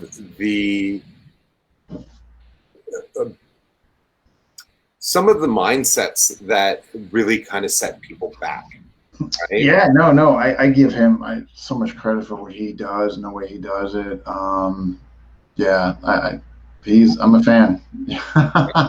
but my favorite videos of his are the ones with him and his daughter goofing off. So That's But you guys, I mean, are you guys able to see each other based because the fact that you're both in the same area, right? Well, you know what? There's been a few barbecues, Okay. and those are amazing. You know, because they have this whole thing about like he wants to repair the fractioning of systems here in the city, and you know, it's so interesting because I haven't seen so much of that fracturing in the Philippines, but in North America, it seems more so, huh? The infighting has been incredible. Now, it could be the fact that I'm new and I maybe still have like, you know, my rose-colored glasses on when I'm in the Philippines, but there's been so much fracturing of the relationships, of the schools, of the lineages, of people being like, oh, well, I don't train with that guy anymore. It's like, okay, you go your different ways, but like, yeah, why do we have to badmouth each other? Like, I know that's what bothers me. Like, okay, fine, you guys in jail anymore, or you got different ideologies, or whatever's changed. Doesn't mean that social media you need to. That I know that bothers. I know that's bothers. So Paulo's mission to bring it all back together, to bring us all back together. It's like, yeah, hey man, I'll jump in because like I'm that kind of idealist. Like, do I think it's gonna work out? I don't know. I know. Right? But I love the vision, you know. Yeah, I know. So that's what I know. It's tough, man. Like one that, you know, like when I started FMA discussion, I had a few goals. One was obviously to bring the community together, give women a platform, give us a voice overall. But bringing the community together has been, you know, it's a facade. There's a definite facade here. You know, I mean, you know, and it's. I don't get it. I don't get it. You know what it is? Numbers are making millions off this. I don't get it either. You know? Right? You know what? I'm so fed up with.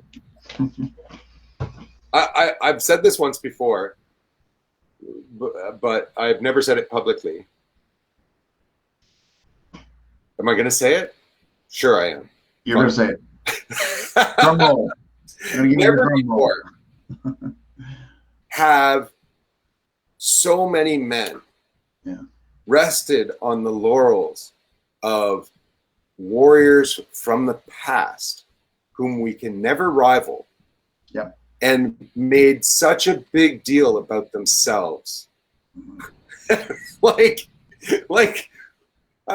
what are we? Like we're not making a ton of money. We're not changing the world. God, the most valuable thing we give is those moments where we empower people. Yeah, right. We make like exactly making better people. Yeah. So right. Where in that do we get to beat our chest and talk about how great? I don't get it. I don't get it. If we won. Right? It's frustrating. I know. It's totally frustrating. I know. And this is why, like, I you know, and the thing when I came up in the discussion, because like I'm one of those guys, like, okay, well, I could sit back here and complain, or I can actually try to be part of the solution. Whether I fail or succeed, I can look back and say, look, man, I tried. Sure. I mean, talking to people and like, you know, sharing experiences is brilliant. But I mean, like, the idea of beating my chest and talking about my accomplishments, my best accomplishments happen in moments where people go, oh, I can do this. That's it. Right. That you gave them, and you're seeing like their whole face just light up with excitement, and yeah, 100%. I know. I just think they were misfits before. I don't know. I think some of they were bullied, or they didn't have a good relation. I don't know. I'm just thinking out loud, but it's just like it was something. Yeah, I mean that's how I got here. You know, you're just like, it's like I don't get it. I mean, I'm pretty sure I only got here because it was a cure for fear, right? So yeah. I was tired of being shy. I'm like, you know what? I'm tired of like being shy. I want to make a statement in the world, and I'm going to do it through martial arts. Yeah, That's, you know what I mean? I wasn't doing it for money. Glory, fame was like, I'm tired of being shy. I want to impart myself into something. I want to leave my shell. I want to, you know. And now you're hosting this. That's huge. I know. No, my thoughts were definitely not that. I can tell you. No, but Now going from my Taekwondo days to, you know, but yeah, now, yeah, exactly. Now I'm hosting this and, you know, making bundles of money, you know. Yeah, bundles of money. Yeah. So much money in martial arts. Yes. Yeah. You know, and you could make a lot of money in martial arts, but I mean, it's so funny. Like Alex makes money in martial arts. Oh, good on him. He does.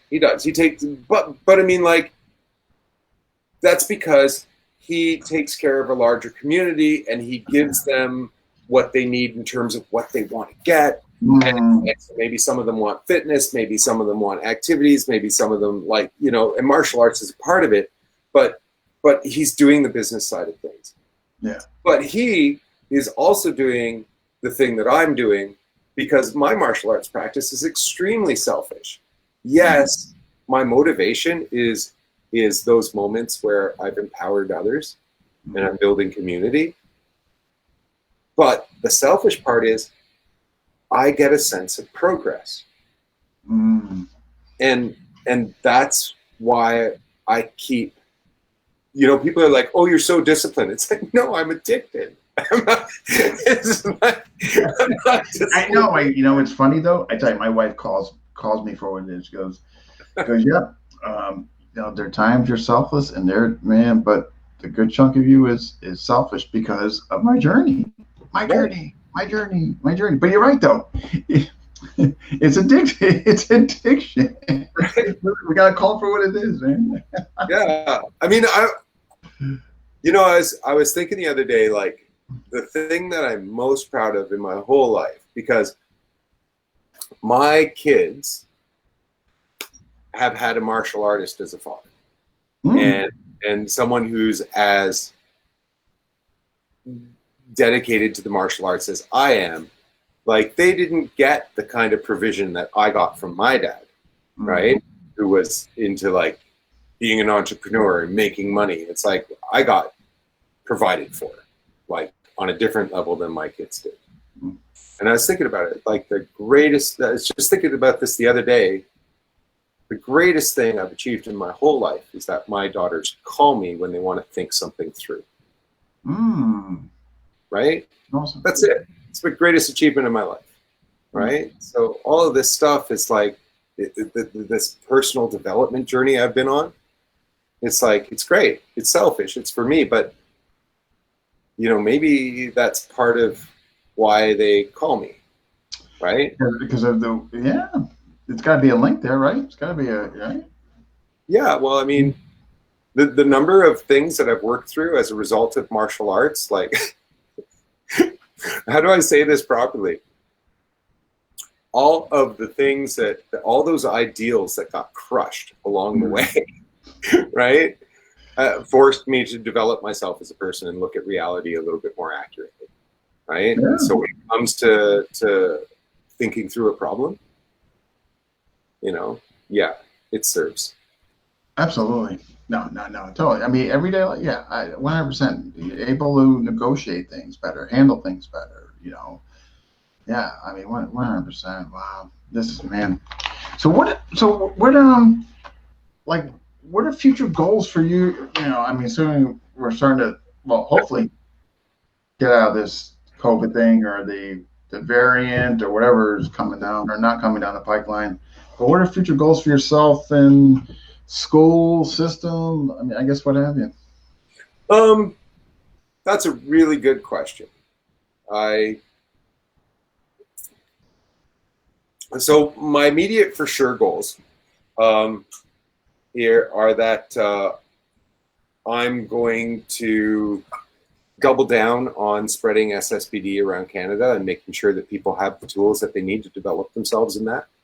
I'm going to see that program under. Okay, all right. Yeah, I'm going to pursue my KI with my senior students, and with Mang Rami is as long as I can and as far as I can take that, and you know, to whatever degree that he is comfortable with it, I will help people develop themselves in the system. He's just published a book. Yeah, is that close to being out, right? I mean, yeah, I mean, what he did was he had a pre-order. So, yeah, which I signed up for. Correct. Yep. Yeah, and he has JJ Havaris. I hope I said his last name correct. Yes, now in California, correct? Yes. Yeah. And he's going to manage the printing and delivery. Yeah, yeah. Sounds like he's doing a good job. So, so I figure people are going to be interested to figure out what he's doing, and of course he has you know, a video series that he did for Raymond Floro on Ray Floro's site.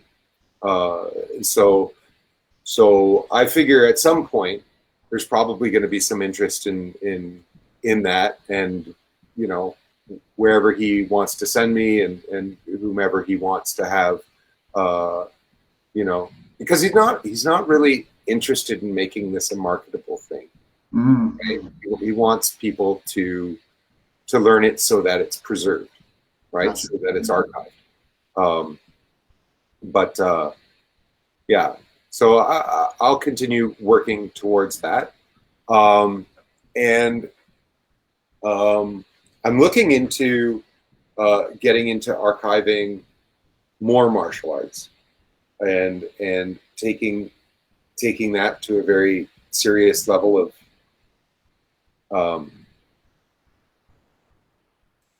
recording and studying and preserving. That's good. Oh, that's fantastic. I hope that. Oh, that's awesome. Yeah. Any art that you're thinking in particular? There is, but I mean, it's to use the phrases of the people that I would be working with, it's emergent. And so I can't really say. Yeah, you can't divulge that now. Just yet. But it's a very exciting and terrifying opportunity, with where doors may be open to people who, like Mang Rami, don't want to give their work to the public and want to keep it for themselves, but also want it to be recorded for posterity, right? So that excites me, you know. Yeah, that does sound exciting. Yeah, really exciting. So, but I really don't know, because there's a part of me that's really done with the larger world of martial arts as a business, because it just, like, making product out of martial arts, like, you could go down that road, but I just don't feel really strongly about it. And you know, I always intended to spend the second part of my life writing, and so, you know, looking at this from, you know, I'll never stop teaching. Don't get me wrong. I'll never stop teaching, because I have a cadre I'm building up right now. You know, and these people are training with me, rain or shine, and I love that. I love that. Oh, fantastic. Yeah, like, I have a girl that started with me in the middle of the winter, did her first class in the snow, right? Outside, full exposure to the elements, and you know, she's coming along real well, and I can see it's changing her life, right? A younger person, and you know, a very powerful person with like a lot of potential. But I mean, that's just one example. So the school will never end, but like, as a marketable commodity, I don't know, like, in terms of seminars and so on, you know, I have like 6 people right now on different parts of the world saying, you know, can we organize something now? And I'm like, I don't know. Good for you. Well, that's awesome that you're generating interest like that. I mean, like, what are you currently offering online for people? Online? Yeah. I have 4 days a week where I do a weapons class, I do a JKD class, I have a family class, and then I have 2 CLAT classes. Family class. What's that? A family class? That's awesome. Yeah. Well, you know what? I didn't. Wow. Yeah, I was looking at Alex Armazo was coaching me on how to run an after school program, and I was going to do that when I had the big facility and everything, but there is talk about reopening the big facility with different partners, not well, a couple of different partners, but mostly the same people, and but again, I don't know if I want to do that because it was a huge expense, both financially and in terms of my time. And yeah, like going bigger is not always better. I mean, I guess, and it occupied so much of my thoughts. Yeah. About like, well, how can we do this? How can we solve this problem ahead of gentrification in the city? And then when I closed it, like I was suddenly making a crap ton more money. It was just like, okay, that's yeah. So if I ever did do it again, I'd probably have someone else run the business side of it, and just focus on the teaching, and so that discussion is being had, but. What was the other thing I was like? I definitely love to do seminars, but I don't think I want to be like the guy that's doing seminars every weekend. Yeah, where you're just traveling. Yeah, that would be. I thought I wanted that. Yeah, that would be too much for me, man. Like, I think it'd be kind of neat to do a few here and there, but if you had to go like every weekend or like several weekends throughout the year with family, that would be tough. Yeah, I kind of feel like I mean, some people enjoy it. You know what I mean? Some people. Yeah, I kind of feel like I'd like to do, 1 month a quarter, where I could just like go pop. Yeah. I mean, Lee's right. You bang a few out, and then the next quarter you bang a few out, and then the next. Yeah. So, but we'll see about that because lately I've been I got a job working with. And this is just not martial arts related at all. But I started teaching people how to ride motorcycles for transportation. We're not directly for the ministry. It's for this company called Ride Safe, and the guy has a mission to like change the relationship of motorcycles and cars, right? And bring us more up to speed with the European system of much higher level of training and preparation. Okay. And I love being a part of that because, like martial arts, I'm every other day we're getting people through this period where it's like I want to do this thing, and it's like it's a dangerous activity, and I want to learn how to do it with the highest level of safety. And right, yeah, exactly. And then I got another friend at One Axe Pursuits, Fred Schuett, who is ziplining people into active volcanoes, and he's asking me to come and work with him. And I'm like, yeah, I want to do that, but we'll see what I actually do. Ooh. Oh my God, man! You're going from like preserving martial arts to training with motorcycles to maybe jumping in a volcano to now I'm going to run this. Well, but everything's up in the air, right? I've been anchored to this city and my student base for like since '99. That's a long time. Wow, so that's a really long time. Wow, and that's a long. Wow, and you obviously you're doing something right for having it that long. Wow. Yeah. So, and you know, I always had this vision for myself that I would be at this point in my life that I would be on a sailboat writing my books.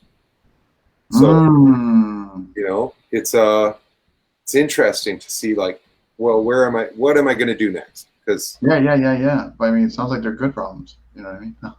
yeah, well, all problems are good problems if you you know have the gratitude to see your options. yeah, right. As opposed to like, Yeah. you but so as far as the seminars go, are any like statewide or like Seminars? yeah, I mean like offers for you to come to the States? Yeah.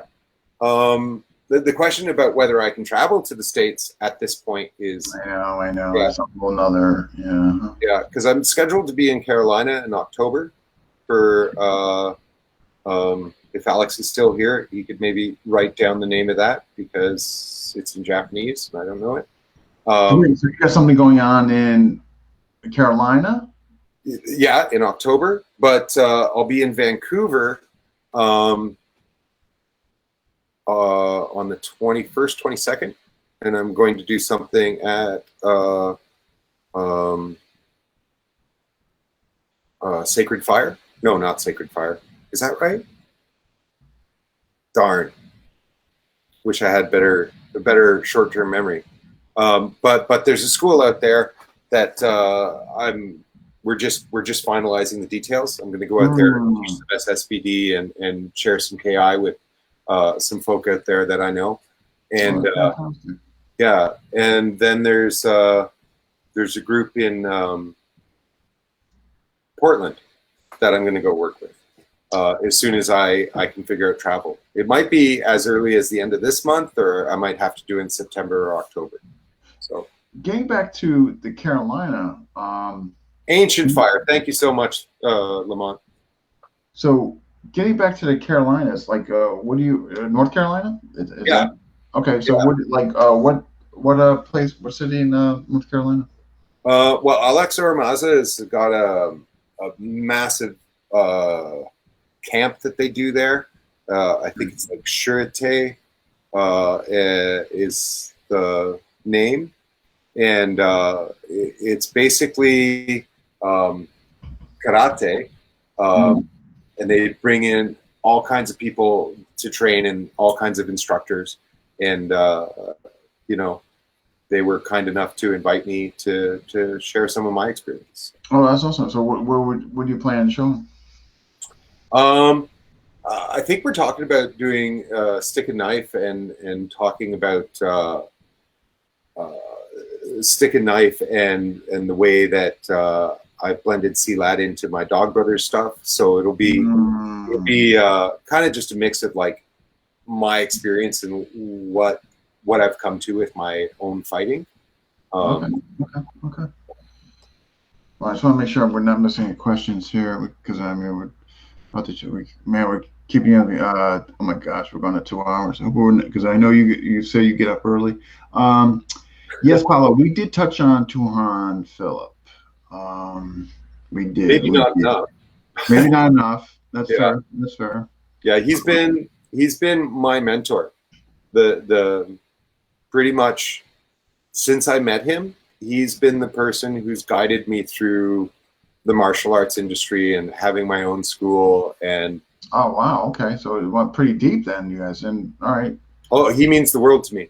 Like he's, I've really, you know, like not being able to travel around and see people, not getting out to Montreal has been really hard for me.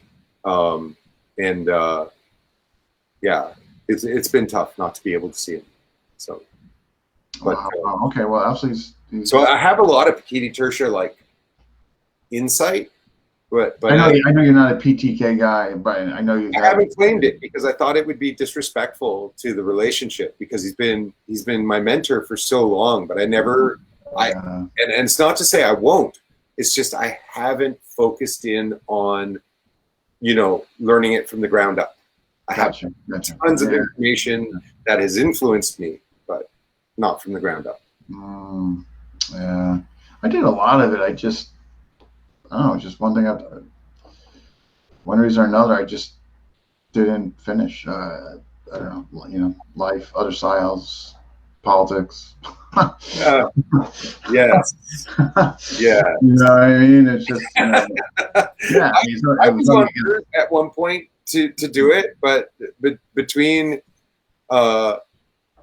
some of the more outspoken things that came from above, and then getting into Dog Brothers, I sidetracked.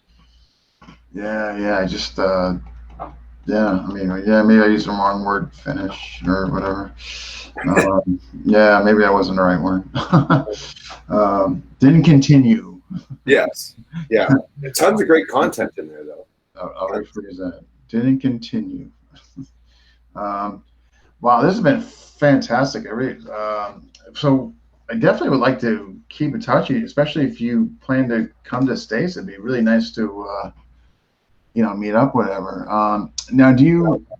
Yeah, based on our conversation last night, I was like, yeah, I need to train with this guy. So yeah, we definitely think alike, and I would love to see like hands on with you, like the whole thing with the med. I mean, I got just pretty good idea what you're talking about, but I would still like to be across from you. You know what I mean? Yeah, no, absolutely, we'll do that. Yeah, and I guess they're not letting Americans come into Canada, or if what's going on, I don't know. Yeah, I know. Canada has a different meaning for me these days. Yeah. It's like, oh. But here's the nice thing, though. What's that? Yeah, I bet it sounds like he is. Yeah. I have a guy. Are you familiar with Vico Perrine? KI under Brandon Ricketts. Vico Perrine. No. He just moved to North Carolina, Charlotte, from Dallas, and so I want to get a little more information on the thing you're looking at there coming to, and just see if there was a way to kind of do both together or whatever, like how long were you just tentatively speaking? How long were you planning on staying down there? I think I was planning on being there for 4 or 5 days. So a day or two before the thing, and then maybe a day after, something like that. All right. Yeah, and Alex just actually posted the link. Yeah, I'm seeing that now. So conference. This way, I can get an idea as far as the distance from Charlotte or whatever there. Yeah, because if you're staying a little before and after, that would be a nice time to meet up. Yeah. I think we've got some ADVing and some whitewater rafting and stuff, like maybe. So you guys got some activities planned. Yeah.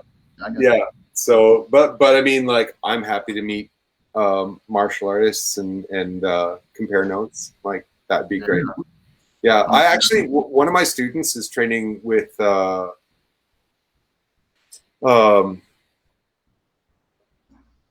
man, another name that's slipping me. But a guy that trained under Ricketts, who's out in BC. So trained with Ricketts in BC. I know what you're talking about. Just a minute. I can find it because we were talking earlier. I think I just saw a post on Instagram. I think if Archie Luz? No, he's here in Toronto. He's there in Toronto. Okay, wrong person. Yeah. Train Louis Lindo. Oh, I had him on. I just had him on. Oh, seemed like a fantastic guy. That's what I hear. I hear that he's. He did. Oh yeah, no, really, yeah. Him and Maestro Norman, both seem just, really, really good. I had both on. Really nice people. Seem like really, really nice people. Yeah. See, this is the exciting thing about martial arts today, is especially now that I've kind of lost my hunger for getting noticed and having the tour and becoming something akin to Guru Dan, and it's like I've kind of lost that now. but what's really great is that there's all these really strong martial artists out there who are kind of great, and so I'm excited about meeting them. Louis has done a lot with the Sela. You guys would probably really enjoy that. He's done a lot of Silat. Yeah. Oh my God. Yeah. Definitely. A lot with Herman Sawanda. Oh. Definitely some Buddha Nagara. Under the Thors. And I think there's somebody else, if I'm not mistaken, but you two would probably really enjoy that. Yeah. Yeah. I mean, I got really hooked on it because it was the hardest to assimilate. Of everything that I got out of the Inosanto Academy, I found it was just the hardest to follow. And I guess it's because it's all integrated, right? It's all the specialties are integrated. And so of course it would be difficult. But once it started clicking, I got really hungry for it. And that's why, I went and found all these instructors and spent time with them. So yeah. So if I can meet people that have met the people that I haven't met, and see what content is there, there's a bunch out there. The whole, you got, obviously Matt, Tommy Dye out there, Tony Diego's there, Kenneth Coe, Louis, and then in Alberta, Master Norman. Who's Master Norman? I don't. Swanuko. He was under Rattan. Okay. Yeah, no. Check. Oh my gosh, you would really like him. Really, older man. Really, just a wonderful guy. I can show. You know what? I'm going to here. If you want to check this out, here. You can kind of get it. And he actually does a lot of demos during this interview of him. I'm going to give you the episode number if by chance, just, if you want to ever check it out, but you can actually see him again. He's, he does quite a few demos during it. But again, just a really, really, wonderful guy. Red Deer, Alberta, if that sounds familiar. Where up, Dax Williams is, up in that area. But his episode, just trying to find it, is, if anything, like, again, you can see his demos, but it's, where are you? Just bear with me here. Yeah, no problem. I'm not doing anything else today. D&D, yeah, no worries, man. It's not like I got to do anything. Okay, episode 66. Sorry, 65. Sorry, 65. But 65, yeah. And again, but check it out because he does a lot of demos and all that. And he's in the Alberta area. But I think he's somebody you would obviously gel with and enjoy and like, Mm-hmm. Yeah. Well, I'm always interested now to see what people took away from their time with Rattan. Yeah, and he, I can't, again, the interview was, but definitely, kind of confirmed, definitely spent obviously time, but got a job offer in Canada and kind of got permission, quote unquote, to teach it over here when he was still alive. So the story goes and all that. But apparently the first one actually to come to Canada start teaching it, if I'm not mistaken. Yeah. Wow. And Dax Williams, I don't know if you're familiar with him. Dax Williams was a student of his for all the under Norman and all that. And so, yeah, both seem like really nice people. Yeah, well, that's definitely sounds interesting. It's interesting because I've seen so many takes on the system, and so you can see like the thread of consistency, but then there's all these differences, right? It's like, but I suppose that's just people, right? The broken telephone. Yeah, I mean, like, yeah, and I mean that, and I guess what they always say, well, that's what they got from, during the time they spent with the old man, or that's what they were sort of, and just some of the feedback, far as that I received, based on the decade they trained with them, or then of course, the overused word interpretation, Right. their interpretation. That was, what I mean. Yeah. Whatever. Sometimes, I guess. Well, I mean, for sure, I see, like, even in a Santo Academy, see like everybody step up to do some product, the instructors seminar, or the instructors camp, and it's not all identical. So, yeah. Yeah, well, they're right. Depending on when era they got it, or what was the theme system being in that era, and what I mean. And then I'm sure maybe those are some factors that kind of played into I guess what I mean. And depending on what you believe, listen to, and interpret, or Yeah, and I understand that a lot of the pillars had training when they, before they arrived. So, well, Tony Duego, Jim Ricketts was heavily into empty hand fighting, and that, and Sagasa, hence, and Yuli, I don't recall. I know there was some of the family stuff, from what I understand, all that. I forget what Ray Galong had. Obviously, Edgar, PTK to Campo. I mean, Edgar came in, yeah, ready. I mean, Edgar came ready to go. Yeah, and headed out with the intentions to change things, right? Yeah, I mean, so he came in ready and left ready. What I mean? Yeah. So, man, wow. But this has been. I really appreciate you coming on. Well, it's very enjoyable. Thank you. Yeah. I don't want. Hopefully, definitely don't want to hear the last of you and all that. But I'm pretty persistent, so man. No. Well, there's a lot of great FMA people out there, so I'm really glad that I landed at the 183 position. It's like, that was fun. No, but what's been it's been a great thing, but what it was is, in the beginning, okay, let me get my bearings in here and go on. So let me get my teachers up first. Tom Sotis and Bong Abinir. Right. And then I kind of strayed from them and got a little braver, more people.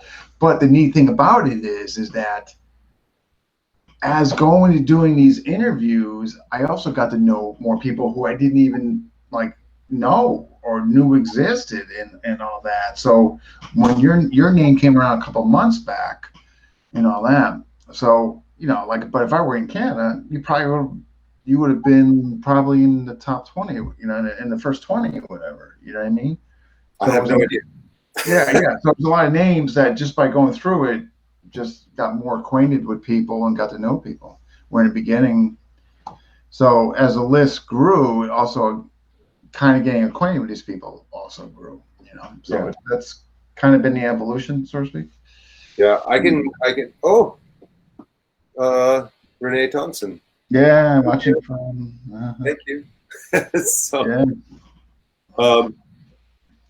I've been listening to you, like, listing off names, and I'm actually getting excited for this archiving work I was talking about, because I can hear it from you.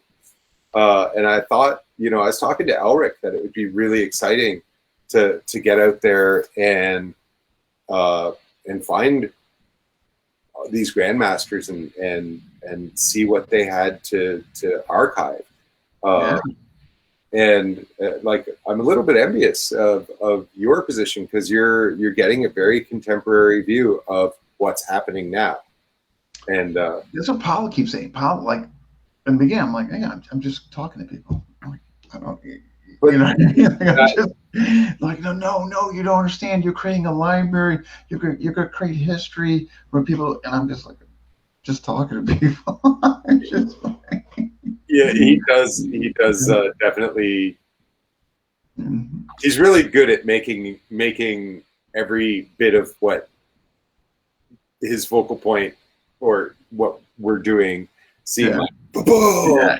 Yeah, and I mean, believe me, I'm honored he feels that way. I'm so appreciative. I mean, he's done a lot for the channel. Yeah. He's done a lot for the channel, so I'm forever grateful and thankful Nice. to him. But at the end of the day, I just look at I'm trying to give people exposure who maybe never had a voice, never got the opportunity to share their story. And by the same time, I'm getting to meet people, talk to them. So this guy, you know what I mean? So I guess I haven't, because sometimes when you're in the thick of it, you kind of lose sight of what's like significance or what's going around you because you're just so like, okay, I got this guy coming this Tuesday, I got a test run this Wednesday. Just you're wrapped up in it. You don't get a chance to look. But from what your point, like he says, he'll make it like what you said, like, oh, Yeah, no, he's just really good at adding the energy and helping. Yeah, but he's great. He's great. He's been so instrumental in our growth. So instrumental. Oh, that's great. Yeah. I really appreciate being on here, and it's really fun talking to you. So, yeah, same here. And this won't be the last. And it looks like Sunday I'm going to be seeing you in. Yeah, see you online. Yeah, and please, if I'm like sucking and not getting the material, whatever, I'll reach out to you for some privates, whatever. If I'm like sucking.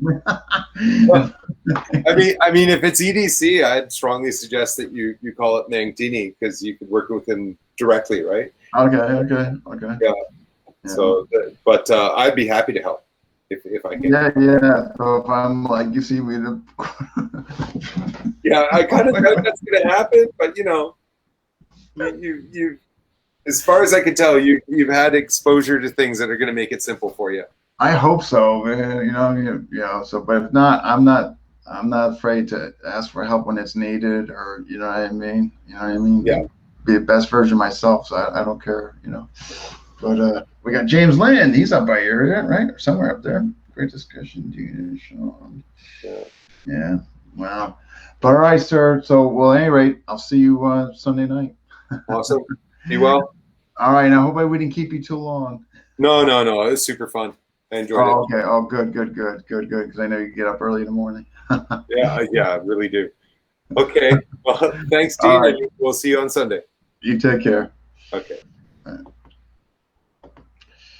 Wow, that was a great one. Who is up next? Sunday. I believe Tom Pena is interviewing a female guest, and the name escapes me already. I think I forgot. But a couple great episodes coming up after that. Tim Harmon, based on FMA schools in the country. Mike Belzer, this guy who went over there in the Philippines, like in the early 80s and all that. That's going to be a good one. Tony Blauer, forgot him. He's coming on just to get how I like some of his spear stuff in FMA. So we're going to get that. But yeah, some good stuff coming up. But anyway, next one though is definitely Sunday night or Sunday with Tom Pena. Jen Buxerfra. Hope I'm not doing an abomination on her last name. But yeah, Jen, Sunday with Tom Pena. So if you're not doing anything, check that out. All right, folks, thank you for watching. If you haven't already, hit subscribe to FMA Discussion. All the money we're going to be making from there is going to charity. FMA Discussion on YouTube. All right, good night.